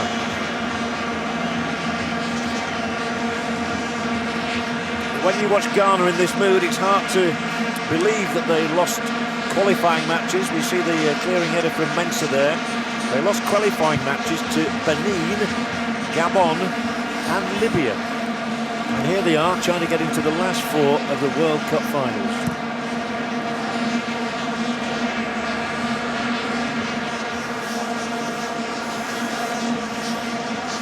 Suarez of Ajax scored the winner against the Mexicans. He scored twice against Korea Republic, and another goal for him now in these last 18 minutes would go down rather well in the aforementioned Montevideo. Well, that's a shocking giveaway, and he could have paid a heavy penalty there in Gian's right boot, but Muslera scuttles across to make the save. That was an awful piece of defending, it has to be said, by Victorino. He was actually dropped after the first game against the French, which they drew 0-0. Cavani's won another free kick for Uruguay. And 84,000 people in Soccer City still don't know what time they're going to be going home tonight, and they don't know which team is going to advance. What I can tell you is that Stephen Appiah is coming on in place of Nkoum for Ghana. Young Nkoum tends to run out of steam a little bit late in matches. He's still developing. His first appearance was against the United States. He did well, but now he gives way to a much more experienced man who plays for Bologna in Italy, Stephen Appiah, who scored in the 2006 World Cup finals against the United States. First thing he'll do is defend against this free kick, which ripples the net. It was just on the wrong side of it. Forlan willing to have a go from anywhere. He's about 35 yards out there, and though some people got excited, there was no real need. Wasn't bad though from that distance. Kingston had to react.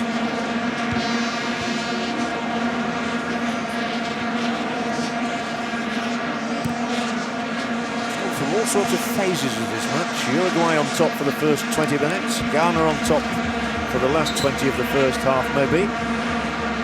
Ghana getting the first goal. Uruguay coming back. It's anybody's game.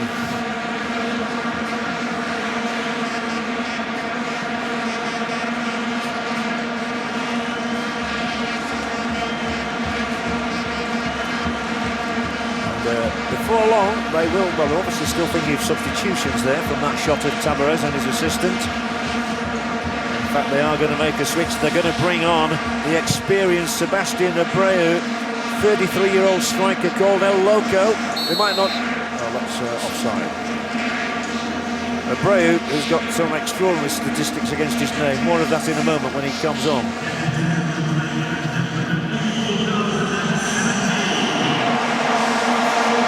Does come on. The player who will go off will be Cavani. He's had a somewhat disappointing night, but what an interesting man to replace him with. Sebastian Abreu plays in Brazil at Botafogo at the moment. It's his 17th different club. He's been the rounds, as they say, but he has scored 26 times for Uruguay, and he did play in the 2002 World Cup finals. He's played in just about every country that plays football. Asamoah, poor pass. Ludero. Forlan. They'll try and mesmerise the Ghanaians with their movement here.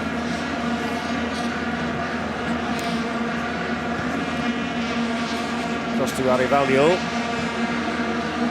Then Fushile. There are 4 blue shirts ahead of him. Arivalho again, who's the workhorse in the midfield. Well cut out. It's Ghana's turn. Just that sort of a game at the moment. First one side having the initiative, then the other. 14 minutes to play. Uruguay 1, Ghana 1. That's a free kick. Very different game to the one we saw earlier, and there's yet another yellow card coming out.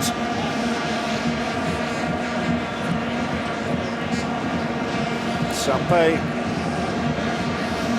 he's okay. It's the first caution he's had in this entire World Cup of 2010, Hans Sape.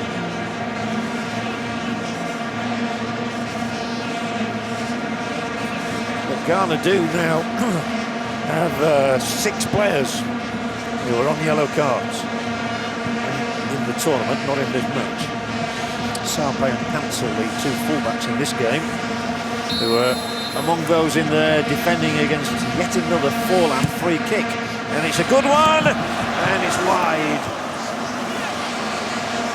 It's a corner again. Kingston scuttled across to get fingertips to the header from Suarez. He's really been on his mettle as Richard Kingston in this World Cup. Clever free kick from Forlan though, and Suarez gets enough on it to believe he would have scored, but for the intervention of the keeper's left hand. It's Uruguay taking the game to Ghana at the moment. Oh, it was missed in there, and they'll probably concede another one. No, in fact, it's a goal kick. The last touch was off Suarez. This is poor defending, however. Between about 3 of them, actually the ball seemed to strike the arm as well of Suarez there. We've had plenty of controversy in this stadium. Nearly a bit more. Kingston, once again, he's a brave goalkeeper, and he's enhanced his CV at this World Cup without doubt. He is looking for a new employer.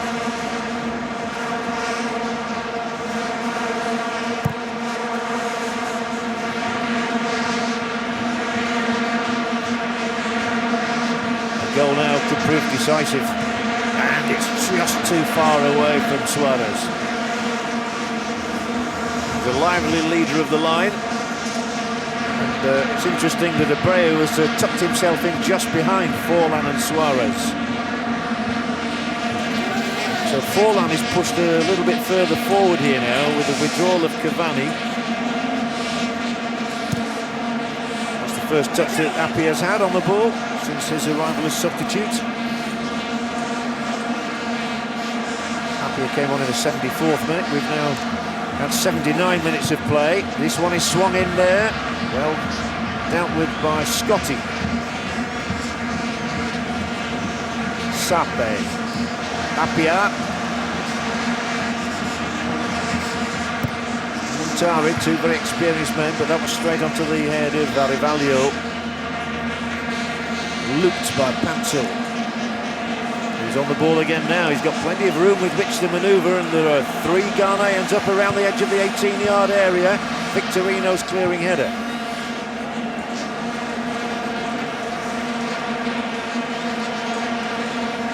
Which way is it going to go? South America's way or Africa's way?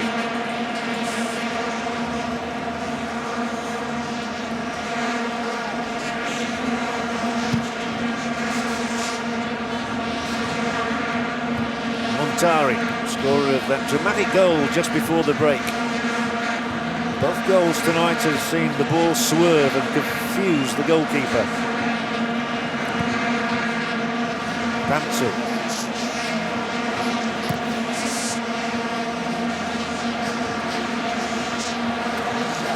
Well, Ghana probably wouldn't say no to extra time, having come through that route against the United States. There's 10 minutes left in which to avoid it. Starting with the Ghanaian throw, and it looks like being a long one from Pansel. Star of their under-20 side back in 2001 in Argentina, and they'll have a corner from this, the back header from Victorino.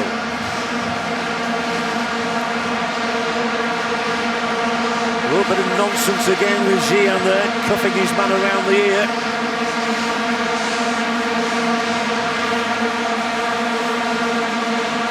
Fouchier not amused by that. He'd be even less amused if Ghana scored from Montari's corner kick, which has the height on it. Dealt with for the moment. Up towards Forlan, who contested another one-on-one situation. The ball is through. If the flag stays down here, Uruguay has a real hope of a leading goal. The shot's too high. It was a good opportunity. And Ladera beating the ground in despair. So many players have struggled to keep this ball down. A real opportunity blown by the South Americans. Their turn to defend. Montari unable to retain the possession. Abreu. Fouchier. He may go for goal. Comfortable stop for Kingston. That was again Ludero's effort. Not one of his better ones. Appiah.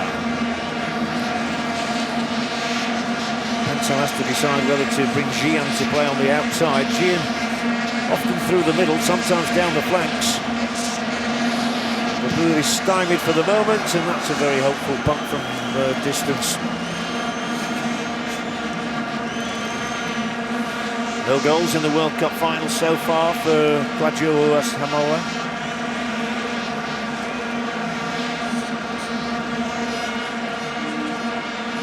7.5 minutes remaining in the 90. Ghana haven't taken part in a penalty shootout since 1992, when they actually lost 11-10 to Cote d'Ivoire. Forlan, that was in African Cup of Nations, not in the World Cup.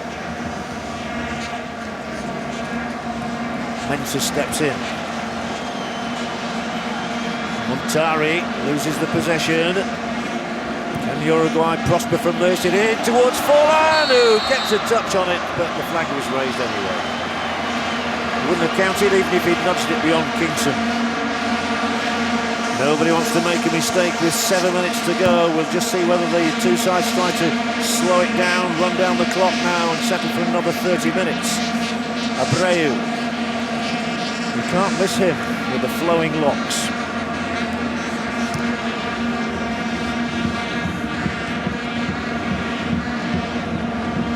Slower build-up this time from Uruguay. Scottish pass down the line. It's a deliberate build-up involving Arrivaglio. Sort of a long-range try before feeding Forlan here. Forlan, who's a potential match winner without doubt. One of the most dangerous players down on the field. Diego Forlan, and Rajovac knows that.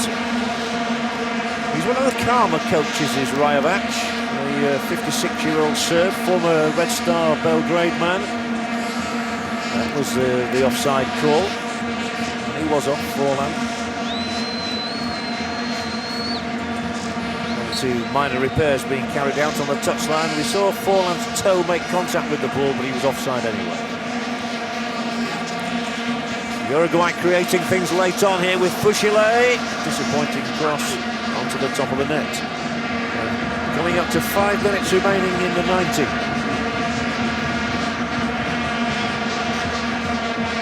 Still Ghana have just made the one switch in bringing on Stephen Appiah. They do have another couple of strikers in reserve though. Matthew Amwa and Dominic Adia.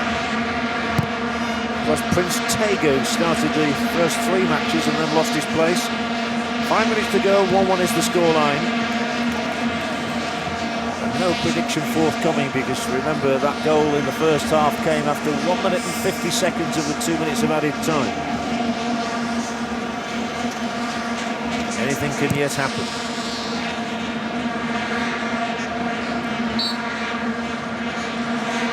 It was Montari who was seen as the guilty party there.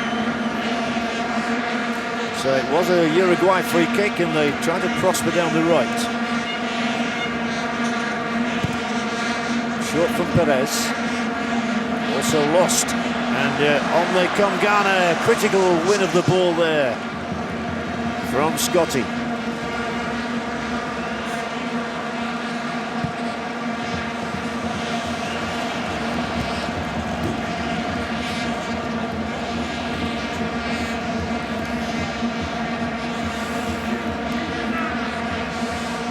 There is a bit of movement down on the Ghanaian touchline, and a tap on the shoulder just out of your shot of the 4th official, which suggests to me that Ghana are thinking of another switch. Well, maybe with the other 30 minutes to go in mind, of course. And we are 3.5 minutes away from an extra time scenario. 3.5 minutes could be a long time in a game of football. It's Uruguay's turn to press. With hope. There will be a change in a moment by Ghana, but they're delaying this substitution until the next sequence of play comes to a conclusion. The ball is up to Abreu, missed by him. Kingston grabs it. The one that Ghana will be looking to will be Dominic Adia. He's the star man from the World Under-20 Championships in Egypt last autumn. He scored 8 goals and was the man of the tournament. And he comes on to replace goal scorer Montari. This was the way Montari made his mark just before the interval. Gives way now though, no complaint. And a rare young talent comes on to replace him. Dominic Adia, who's on the books of AC Milan. They see him as one for the future, as they say in footballing parlance. Can he make an impact in the last 2 and a bit minutes? And potentially, of course, another 30 minutes. Free kick Uruguay. We've had 30 of those in total. Took his eye off the ball completely there, Suarez.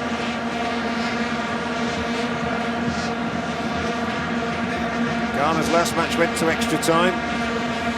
This one's headed in the same direction at the moment. Maybe Annan can produce a defence-splitting pass here. Well, it was picked out very easily. Vosa. Then Fushile. For Forlan to chase unavailingly, despite the fumble by Kingston.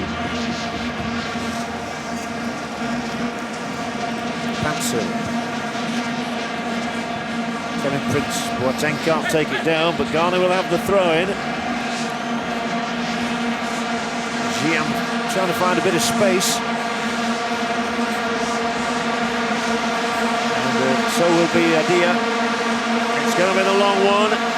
Could we have a really dramatic finale? The place will erupt if Ghana score now. And Ghana gets a representative in the last 4. The cross is good looking. Here is the man on the end of it. And it's toe poke behind for the corner for Ghana. Good defending here by Pereira. As Appiah sought to get in behind him. It broke just a little too heavily off the chest of Stephen Appiah. Nonetheless, Ghana have a corner with exactly 30 seconds remaining, plus the added time, of course. Can Ghana find a way into the last 4? Just nudged up to the edge of that 18-yard area. Will be snapped up by the Ghanaian midfield player Annan. On the outside of him. Well, the defender Fushile is trying to run it away from Asamoah, does so successfully as we come to 90 minutes.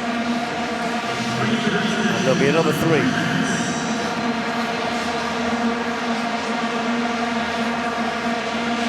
Uruguay wrest the control. Get the ball away from the opposition. Suarez angles it across the halfway line. It's up towards the formation Forlan. Played straight out by Perez.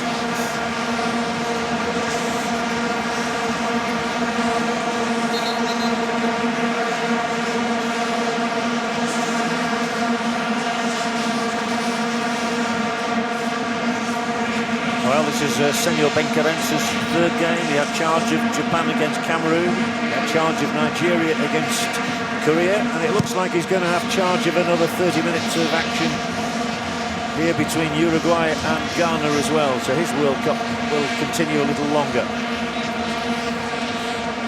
Unless Uruguay can find a goal now, with 2 minutes of added time remaining. And just as Ghana had an opportunity of a long throw a minute or so ago, so it's Uruguay's turn. And turning the words around, can Uruguay snatch it? Abreu will be in the 6-yard area. And it's going towards him. It will drop, and it will drop to Ghana. Respite and a tear out from 4, clad in red and yellow. It's Uruguay who have to funnel back now. Appiah into the wider position here for Prince Boateng. Hero against the United States. Kevin Prince Boateng's cross is far too long for anybody. And as it goes out of play, we are rushing ever closer towards another 30 minutes.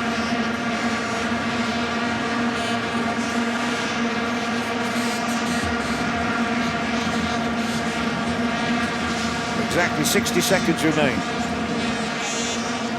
One last possibility for Uruguay. They keep on coming. Ghana have 5 and now 6 back to defend. Just requires one good decent ball in though. By 45 seconds left. And Kingston clutches it. Senses the urgency of the occasion. Away goes Pencil for Ghana. The Uruguayan door that is firmly shut in Ghana's face. Annan out wide, 20 seconds left. 20 seconds for Ghana maybe. The shot goes through, and here will be Appiah. Smacks it straight against the body of Adevalio. Well, we had a dramatic finish to the first half. It's got to be even more dramatic now for the avoidance of another 30 minutes. And that's what we're going to have here in Soccer City in Johannesburg. Try as they might, Uruguay and Ghana could not separate the issue in 90 minutes. Sully Muntari's goal on the stroke of half-time was cancelled out by a superb Diego Forlan free kick in the second half. And they've got to go through it all again. It's a test now of strength of mind and physique. Coaches Rajovac and Tavares must sort out which of their teams is going to make it into the semi-finals.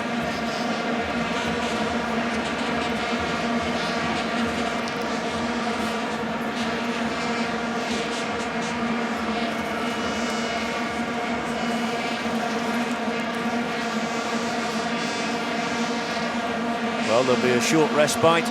This is the way Sully Muntari struck Ghana ahead. 10 seconds before the end of added time in the first half. Muslera cutting an isolated figure and not able to get to Muntari's effort. And that's the way the Ghanaians were celebrating at half-time. But then this Diego Forlan free kick, which completely fooled Richard Kingston, ended up in the Ghanaian net. And Uruguay were level with Forlan's strike 10 minutes into the second half. And that's exactly the way it stayed until the end of the 90 minutes. Kiss of the Uruguayan badge from their star marksman. A groan from Ghana's #1 supporter.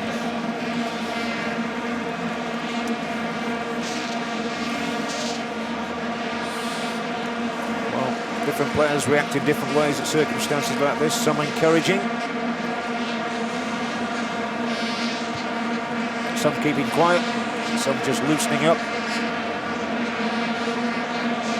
All in for a big chat.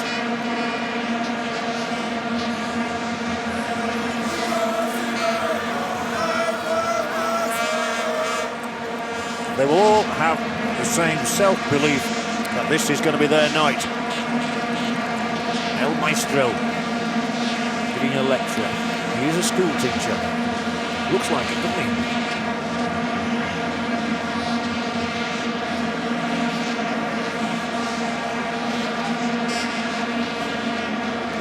Back to the little Leicester saying.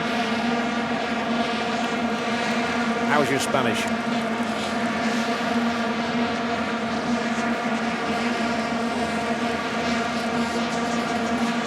Let's have one big effort, I think. You are so close to bringing glory to your country. Tabarez said, we have great harmony in this squad. He detected that before they even came here to South Africa, and they've proved it. Rayovac said, we want to make history. Simple as that. They want to be the first African team to play in a World Cup semi-final. And even though they'd want to win the World Cup, in a way it would be mission accomplished if Ghana did create history by making it into the last four.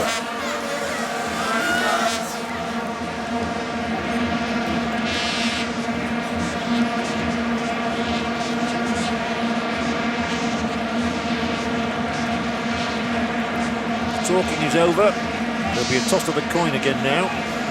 Captains Mensah and Logano's replacement. Remember, Logano went off injured in the first half. We'll sort out which way they're playing. Diego Forlan has taken over as skipper.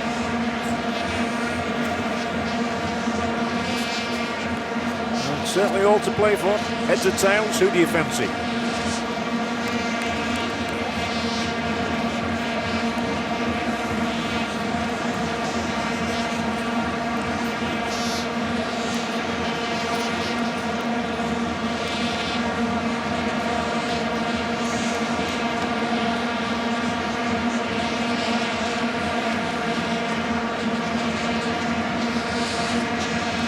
Here we go again.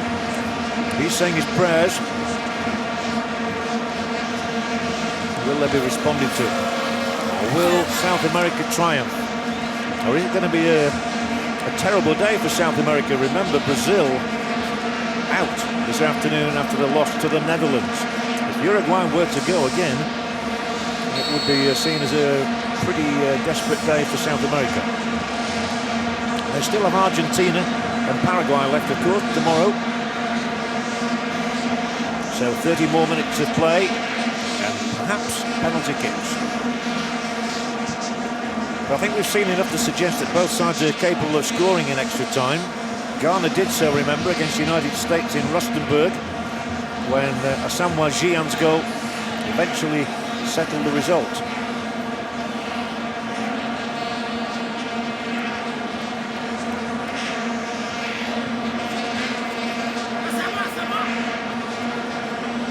Sape with the throw. Straight onto the head of Perez.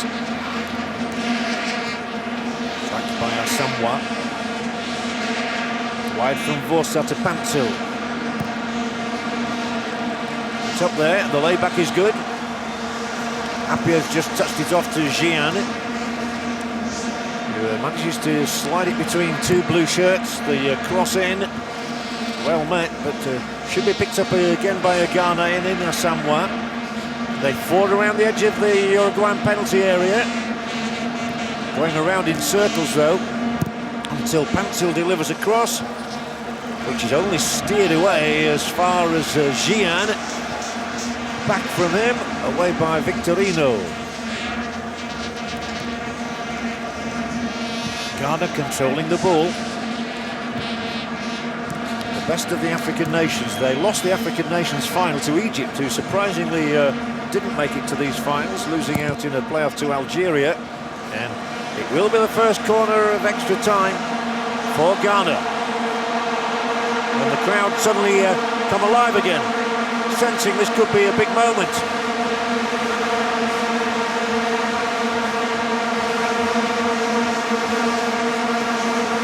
They've had half as many corners as Uruguay, but none of the South American ones counted.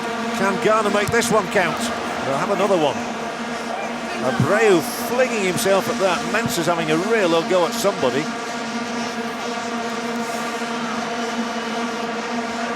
And he's got the yellow card for his protest. That's John Mensah booked for speaking to the referee when he shouldn't have spoken, and he's the third member of the back line caution tonight, John Mensah.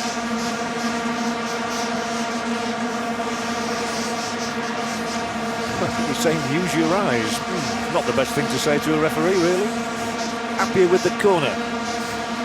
One Ghanaian is on the goal line. Appiah, and three more in here. Well dealt with for the moment. Really struggling to get the ball away to safety though, Uruguay.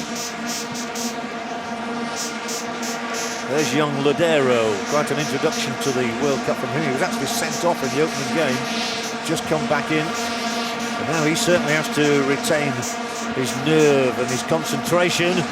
There's a Asamoah floated across and straight out of play.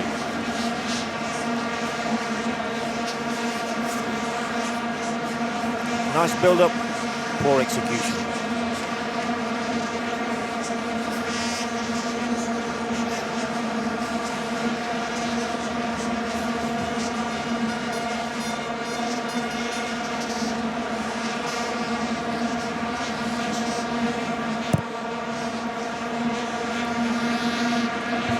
Wide open goal is Soccer City, as you can tell from that shot. Looking down on the players here, all doing their utmost to create history for their nation, and nobody wanting to make an error. Forlan, Abreu's down the centre. That's a good ball from him. Suarez just has it knocked away from him.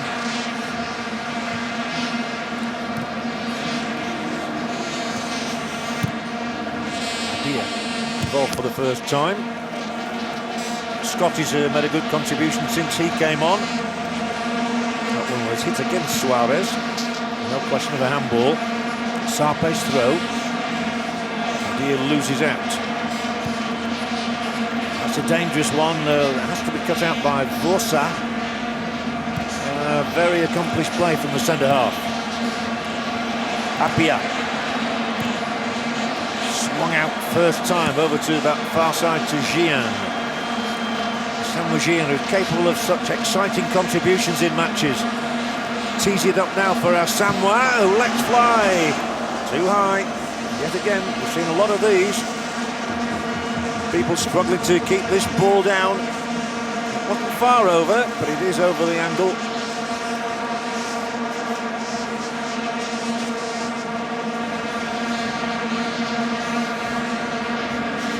Netherlands in the semi-finals. Brazil out. And this is really a World Cup that's produced some spectacular results and some unexpected ones. If you go all the way back to Switzerland beating Spain, Slovakia defeating Italy, England only able to draw with the likes of Algeria, New Zealand doing well. Still we have one or two individual confrontations here, resulting in all these free kicks. We've had well over 30 in the match, which has had 6 minutes of extra time so far, another 24 to go.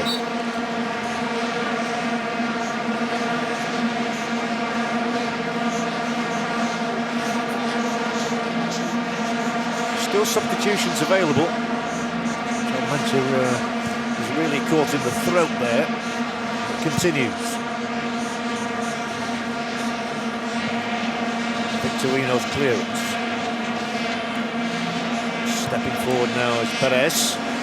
Then Forlan, who scampers. And he overruns it. And then Uruguay snaffle it again. Until Sape steps in. Well, they haven't quite got into the rhythm of this spell yet, after that little stoppage. So it is out with Suarez now. And that might take a deflection, but it won't trouble goalkeeper Kingston. He's retained his concentration well in this match. Annan. Appiah. Gian. And Panzer. Gian's made the run, checks inside, looks for a ricochet. Oh, it gets the ball back there, sloppy defending again, and Gian, and again Gian. And he was unlucky, the ball bounced off him twice, and it was nearly another very embarrassing moment for the midfield man, Arrivalio, who lost it to him. Shouldn't be playing around with the ball there, as Arrivalio did. I think the referee wants this ball putting out. Gian has stayed down on the deck in the 6-yard area. He might well have been celebrating another World Cup goal here. Arrivalio, twice tonight, has really sort of lost his way. It was Scotty who got the tackle in, but ultimately foiled Gian. In there hunting what would have been a 4th World Cup finals goal here in South Africa.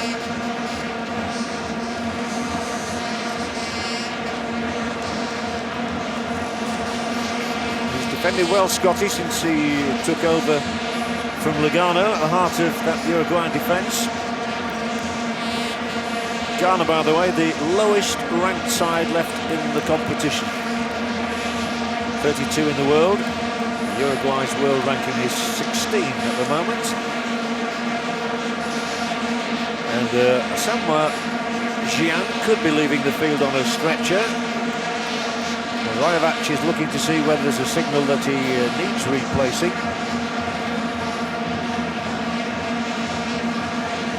Appiah, of course, has already come on for Ghana, one striker, and yet there is movement. Appiah has also been brought on, and this will be the 3rd of the Ghanaian switches, the 3rd and the last one that they will be allowed.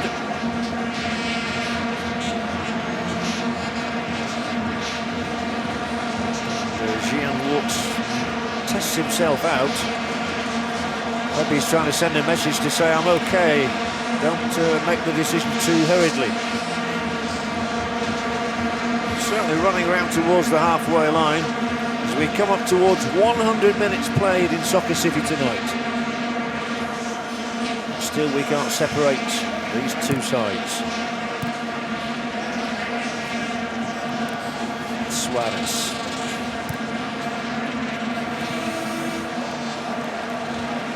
Gian's actually back on the field of play now. So that was the message he was imparting to the bench. Let me stay on. Might get you a winning goal. Pereira. Back to Suarez. Lifted in and dangerously across towards Abreu. Gets his head on the ball. Brave defending by Vorsa. Free kick Ghana. It was Matthew Amwa, the striker from Breda in Holland, in the Netherlands, who is prepared to come on should Gian not last much longer. A man who's got over 100 goals in Dutch football, Amwa.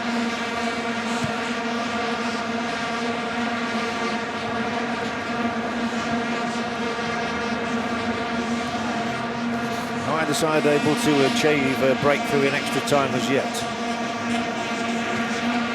5 more minutes of the first period of it to go. A good turn inside by Suarez, and then it will be picked up here and floated across dangerously. And there might still be another chance. There will be a corner for Uruguay at the end of all of that. Little Annan, the one who has come back to concede. Uruguay's 11th corner of the night. Sape, another one who's gone down now. Suarez caught him on the left knee. He certainly felt the jarring of that from Luis Suarez. Scotty was the one who got rampaging forward to try and get something tangible from the move.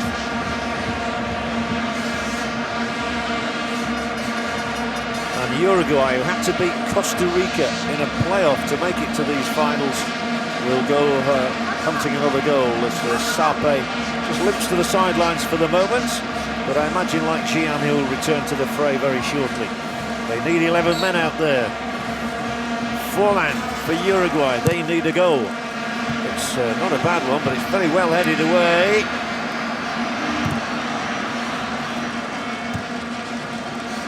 Onside. It's beyond the reach, and Sape is coming back on now. Gian with the header. He got it well, he does do well in those circumstances. He's had a very good season with his French club, Rennes. But on we go. 3 more minutes of this period remaining.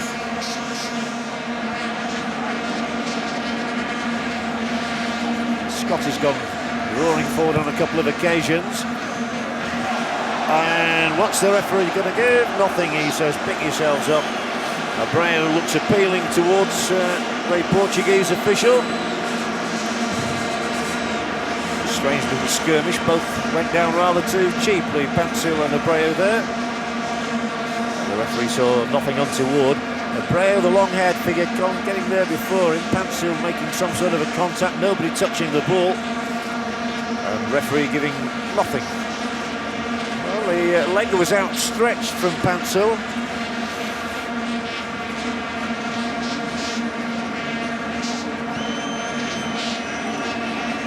In the blinking of an eye, though, and referees have to make instant decisions on what they can see. The angle of their vision is all important. Inside the last 2 minutes of the first period of extra time. That was a free kick. It's already been taken. Appiah's got the ball for Ghana. Tries to shimmy inside Pereira and loses the ball. Suarez. Many chances to add to his 3 World Cup goals tonight, and that's a good ball he's played in here, and the deflection carries it into Kingston's welcoming arms. Deflection off Mensah, could have been dangerous, but the keeper again kept his concentration levels high. Probably a minute or 2 of added time in this first period. We got the knocks to Sape in particular. Gian. Someone could make nothing of it.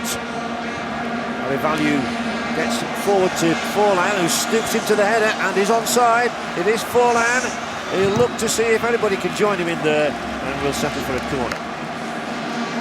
There might be time for something fruitful to occur from this corner, because there will be at least a minute of added time, I imagine. The 4th official down there at the moment, Alberto Undiano, is going to hold up the board any moment now. Well, let's see what happens from the corner initially. It's the predictable in-swinger, and an excellent fist out from Kingston. And we have got 1 added minute, 60 seconds. Which will begin with a free kick to Ghana.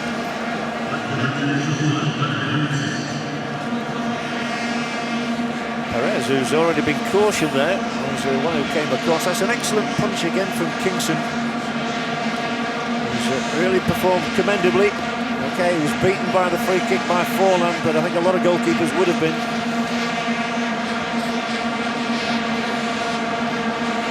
20 seconds remain in the first period of extra time. He's up there from Kingston.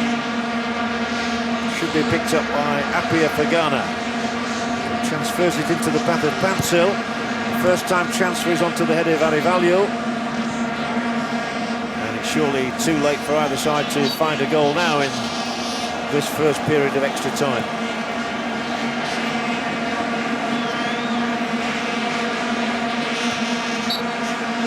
It is, and they should turn straight round.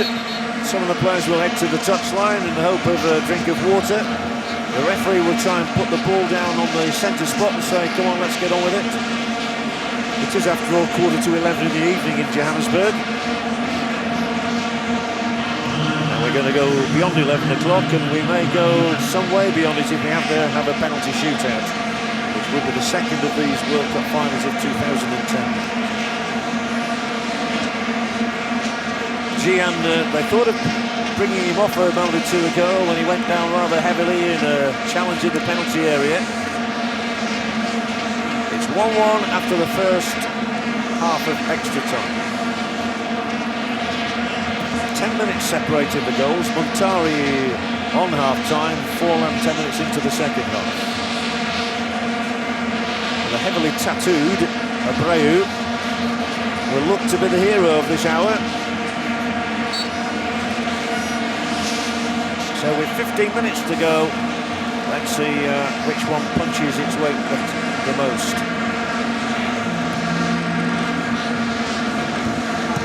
Or will it be reduced to a shootout from 12 yards out?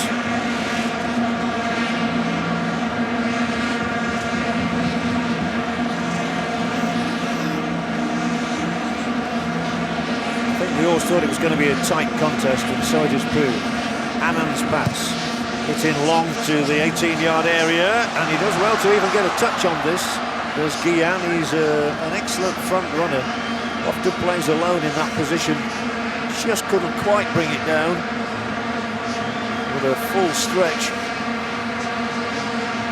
Here it is again. Gets the right on the toe end. He might have been in.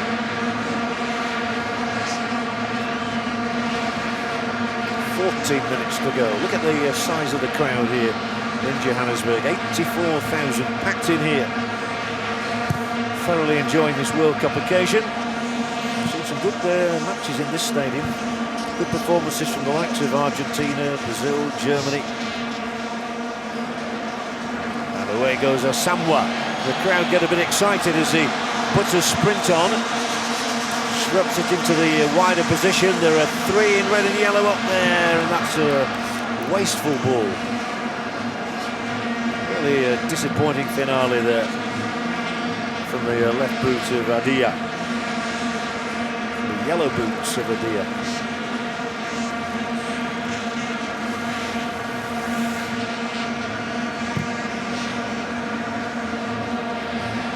Long towards Abreu. Continue to chase here and put pressure on Sape. Excellent bit of the ball by Scotty, who's out to prove himself, I think, here, since he's come on as a replacement to Andre Scotty. It's a real opportunity for him, especially if Diego Lugano, who was injured in the first half, is going to be out of the side. Scotty stakes a real claim for that centre-back spot alongside Victorino, deputising himself. So the other injured centre-back, Diego Godin.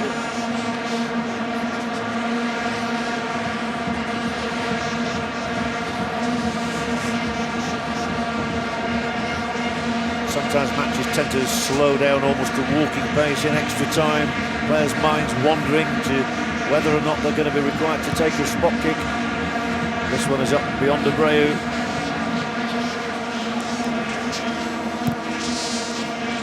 Great adventure from anybody as yet in this extra time period, but another excellent take on the chest by that same man again, Gian. Always in it, always in the game. Should be a layoff here from Prince Boateng to Anand. Struggles to keep it away from Abreu.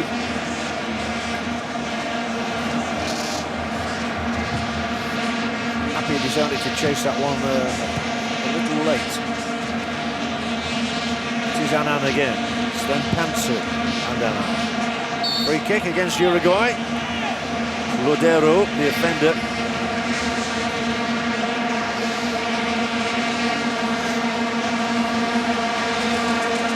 Nicolas Lodero, regarded as the finest young product that Uruguay has possessed for years, but he's conceded the free kick, and the vuvuzelas are getting ever louder here, sensing maybe an African breakthrough. into the second period of extra time played. It's into the danger zone. And away first time. Ladero hooks it over his head. They'll have the possession again with Pansil, who comes through the second challenge well. Shows he's still full of running and strength. Annan slips it in. Appiah, good cross, and the header flies over the top. Amazingly, Jian once again, he's on the end of absolutely everything. Asamoah Gyan. Appiah's ball was an inviting one for him. He got across his marker and put the header too high, but he's got away from Scotty here as Jian and just can't head the ball down.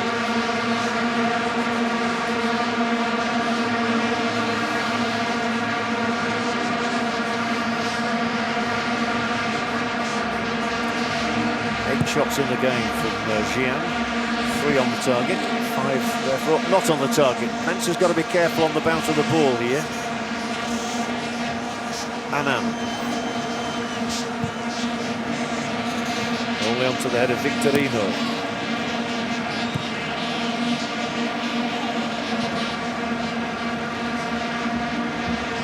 Ten minutes to go.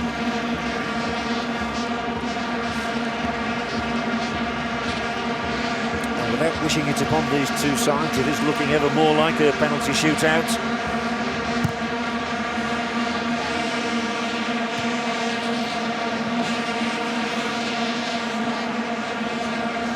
Well, he won the ball easily and then forfeited it rather cheaply. Perez got in there to win it, but then he's one of those who's now funneling back as Ghana advance, but a really poor touch on the ball from Appiah, who seems to have been a bit overawed in these early moments. There is a substitute appearance. And Mensah has played a ball straight out here, which suggests that there are 1 or 2 nerves on the Ghanaian side. Uruguay looking to win it, to snatch the goal that could avoid the necessity for penalties. These players don't particularly like. Leaves them all vulnerable. Goalkeepers like it because one of them's going to be a hero often. Throw in Uruguay. Foul. And we creep ever nearer that penalty shootout scenario. Oscar Tabarez calm now. He gave them quite a lecture between the end of the 90 minutes and the extra time. They've just got to keep working and hoping, seeking that one little breakthrough that could make all the difference. Prince Boateng can't get there. Pereira can. Forlan's up around the edge of the area. Abreu's in there too. Well breasted down. Pansil took care of that situation and released Asamoah. They've getting forward as hurriedly as possible. It is Appiah now. It'll come wide into the path of Pansil. Into the centre for Annan. He'll surely spray the ball to his left. And then it's hit back in and across for Appiah on the chest. And excellently defended by Fouchile. Just to keep Appiah at bay, but it was a lovely move from Ghana. Both sides still with the ambition to win it, without that necessity for penalties. Ladero drifts away from one, gives the ball for Abreu.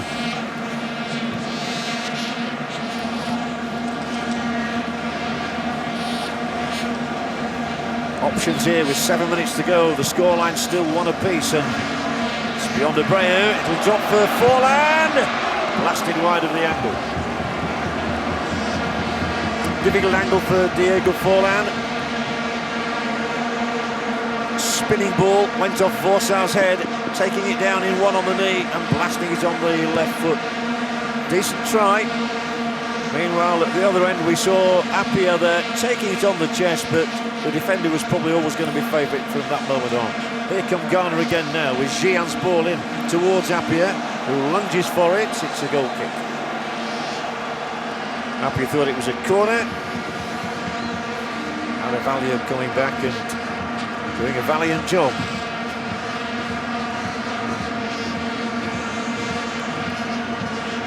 We are exactly 6 minutes away from needing penalties. They know that.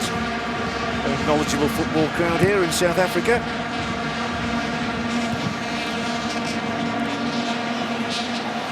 Ghana's chance. Only one across the middle, however.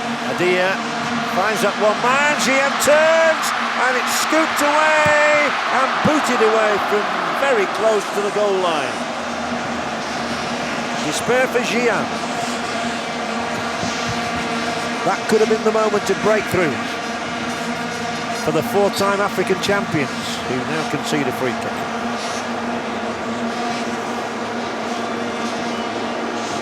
Well, it's a bit of a mad scramble in there. It was a heart-stopping moment for the Uruguayan defence. Could have gone anywhere. Scooped away the last possible moment.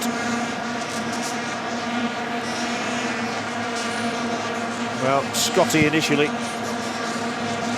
it clear. And it's already up at the other end of the field with Vorsen with another whistle.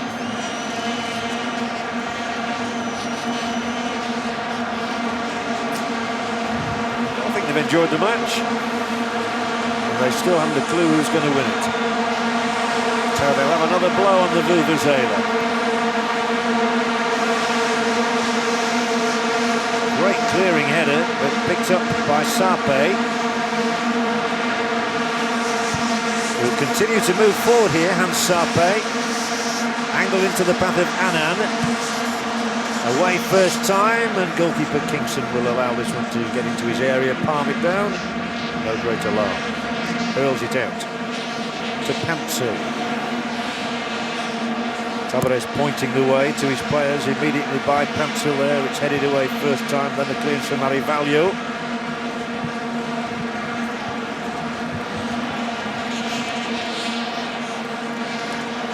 Pantsil. 4 minutes to go.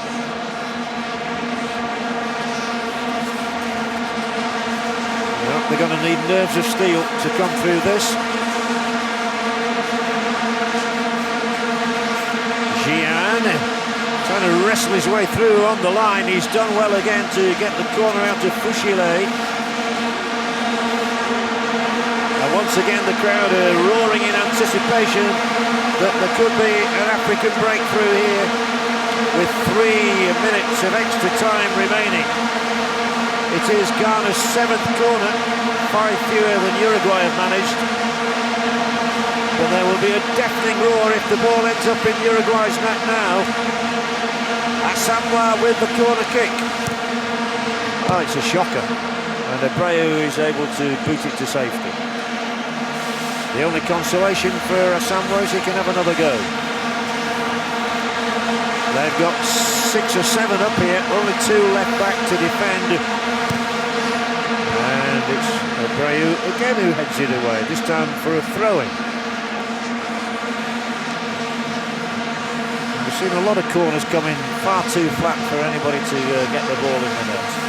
That was the reaction on the Uruguayan bench in appreciation of Abreu's defending. 2.5 minutes remain. It's a long Pantsil throw. It's headed across and wide. How close was that? The replay will tell us that Kevin Prince-Boateng might have snatched it for Ghana there. The first header was from the Uruguayan defender, Fushile. The second was from Boateng, who threw his body in amongst the Uruguayans and has just put it wide. He's the man, by the way, who missed the penalty in the English FA Cup final for Portsmouth against Chelsea, Kevin Prince-Boateng. He's 2 minutes away from potentially having to take one in the World Cup finals.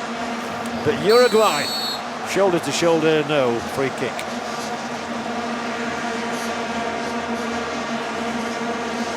"90 seconds separate us from those penalties. Annan has the ball for Ghana. They are the ones steaming forward at the moment. It's Gian, it's back into the zone. And it's away by Uruguay. Very competently as well. But the ball is back with Ghana. One last tilt from them maybe. And it's fisted away very well by Muslera. He could have been caught unawares by that. He wouldn't have been expecting a shot from that angle. Now it's Forlan for Uruguay. Their turn to come probably for the last time. Forlan is in the area. It's away safely by Mensah. And there's plenty of time for Ghana to clear their lines and to start thinking about who's going to be deadly from 12 yards out. 30 seconds to go. Pansil. Was there a push there? There was, and this is the chance for Ghana again. Dominic Adia got the free kick out of Fouchile. Fouchile was booked in the first half, and he was gone over to remonstrate with the referee's assistant. They don't want to be losing a man now. How dramatic would this be if Ghana were to score and to snatch it? We've already had 120 minutes. Suarez looks grimly concerned that it could just slip away for Uruguay here at the very death of the match. Mensah will be one of those up for it. It's going to get the flick in, and Muslera, oh, cleared on the line, and cleared on the line. The referee's assistant is flagging.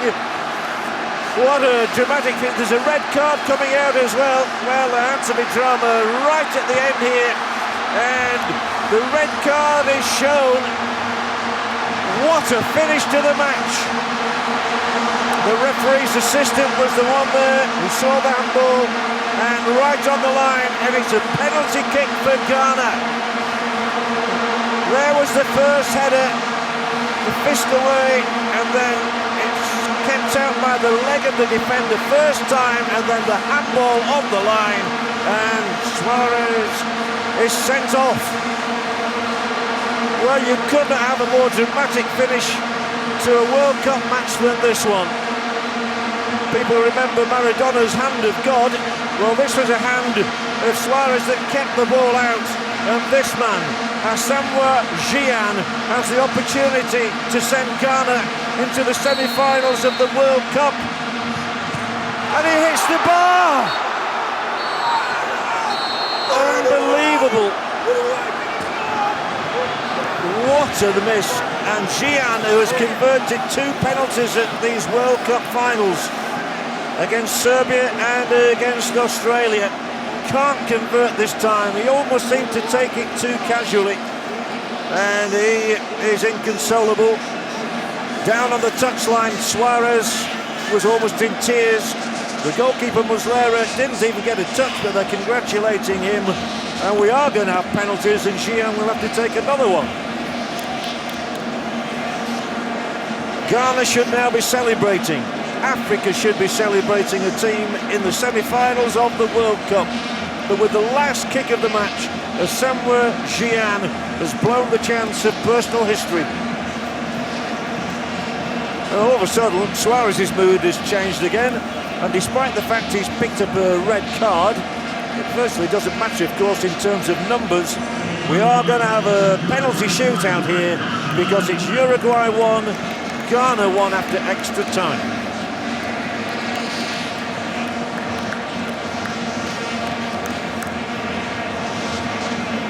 Just worth remembering that if Uruguay make it into the semi-finals, Suarez, all their glory snatched away by a wayward spot kick from Asamoah Gyan. But he served his country well enough, and he can serve them yet again tonight. He will surely have another go.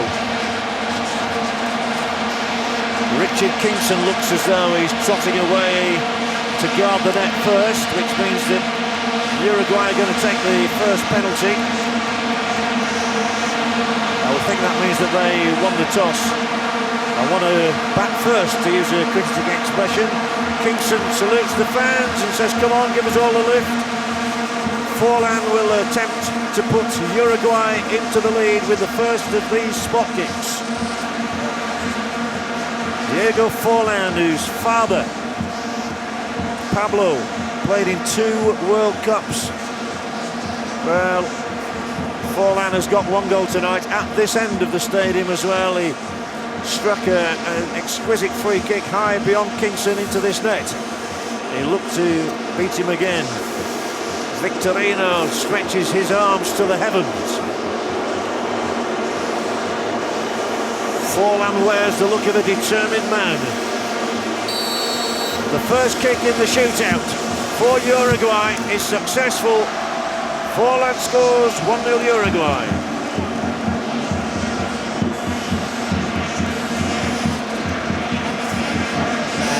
Gian will attempt to exercise the memory of that penalty miss by coming up to strike the first one for Ghana.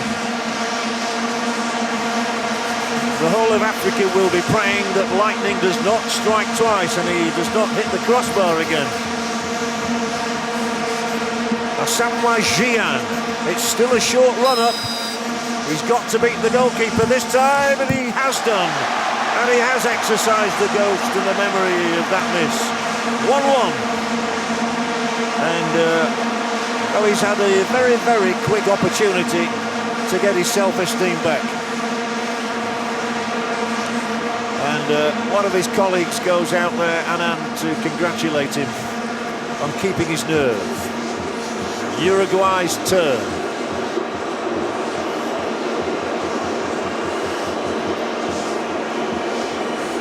Mauricio Victorino from the University de Chile club. He's not a regular penalty taker. He's never scored a goal for Uruguay. He's entrusted. And he beats Kingston, smashes it high into the net. A 100% record so far. 2-1 Uruguay. Not many more experienced men out there than Stephen Appiah, the 29-year-old from Bologna, the man who scored a World Cup goal 4 years ago. This to go in to make it 2-2. Muslera will try and foil him. It is Appiah. And he does it. His shot was the one that was kept out on the line, which afforded them a penalty kick in the 120th minute. And that's the way that Stephen Appiah celebrates beating Muslera. Just got his fingertips to it, but it hit the back of the net, and that is all that counts. Uruguay 2, Ghana 2 in the shootout.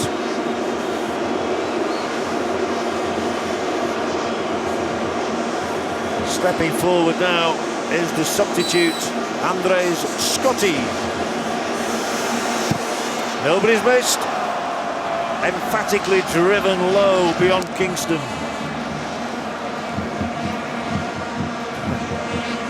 It must be such a feeling of relief when you see the ball going to the net, and he drilled that one straight down the middle. John Mensah, who once scored the winning goal in the World Under-20 Championships against Brazil, is next up for Ghana. He's never scored in open play in 69 internationals, but he did score with a penalty kick against the Brazilians that time. This to make it all square again. Again, he favours the... Well, he isn't a run-up at all. He'll be right-footed. And John Mensah sees the shot, saved by Muslera. It is advantage Uruguay. They lead 3-2. And Mensah is consoled immediately. He is their captain. Appiah and Gyan go to offer their sympathies. The next one for Uruguay gives them the opportunity to take it to 4-2. And they have 1 foot in the semi-finals. It is the right fullback, Maximiliano Pereira, who blasts it straight over the top, and the advantage is lost, provided Ghana score with the next one. The drama continues long into the night in Johannesburg. Africa believes again, and Pereira blasted it too high. The net shook, but not because the ball hit it. It breezed over the bar.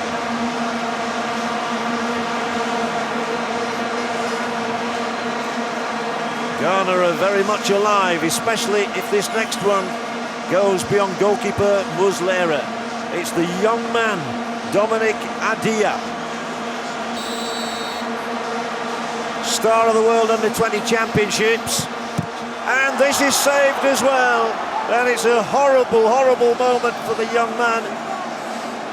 20 years of age. And we've seen 3 misses in a row. He needn't cover his face. It wasn't the best of penalties. Muslera going to the left, kept it out. And yet again, it's advantage Uruguay. Let me remind you of the score. It is 3-2 on penalty kicks. And Abreu, Sebastian Abreu, a man who has played 58 times for his country and scored 26 times. A man who has had 17 different clubs. Comes up here. And if he hits the ball into the net, Uruguay will go through into the semi-finals. Sounds simple enough, doesn't it? He's going to be the first one to use the left foot. Kingston has to save it. They all stand arms around one another. It is Abreu. It's the cheekiest chip you've ever seen. And it's good enough to take the South Americans into the semi-finals of the World Cup.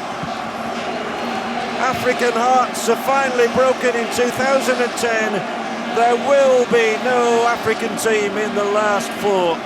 There will be the South Americans of Uruguay, twice world champions, but they make it through into the semi-finals after years of trying and bad results. They have made it through thanks to the left foot and the most casual penalty kick you've almost ever seen from Sebastian Abreu, the 33-year-old who answers to El Loco, has just driven Africa mad. Tears abound on the pitch from the Ghanaians who gave it everything. But it is Uruguay who advance on penalty kicks 4-2 after a scoreline of Uruguay 1, Ghana 1 on a most dramatic evening in Johannesburg.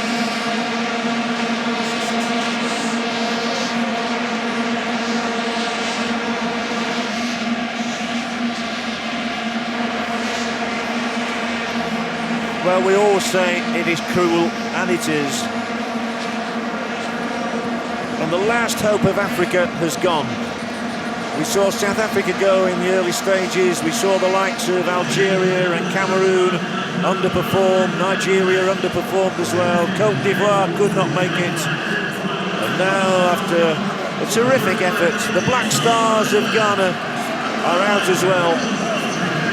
Still no African team has managed to reach a semi-final of the World Cup, and the misses there from John Mensah and Dominic Appiah were too much.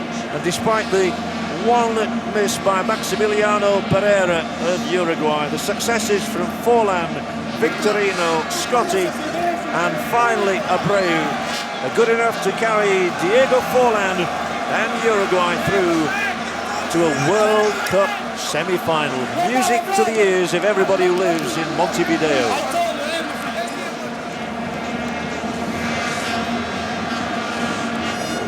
Who at the start of the World Cup of 2010 would have predicted the Netherlands and Uruguay? That's what you've got in a World Cup of surprises. Sebastian Abreu, there could not have been a cooler man in the house. Clipped it over Kingston, and they were off and running to celebrate, and they will stay out there celebrating for quite some time.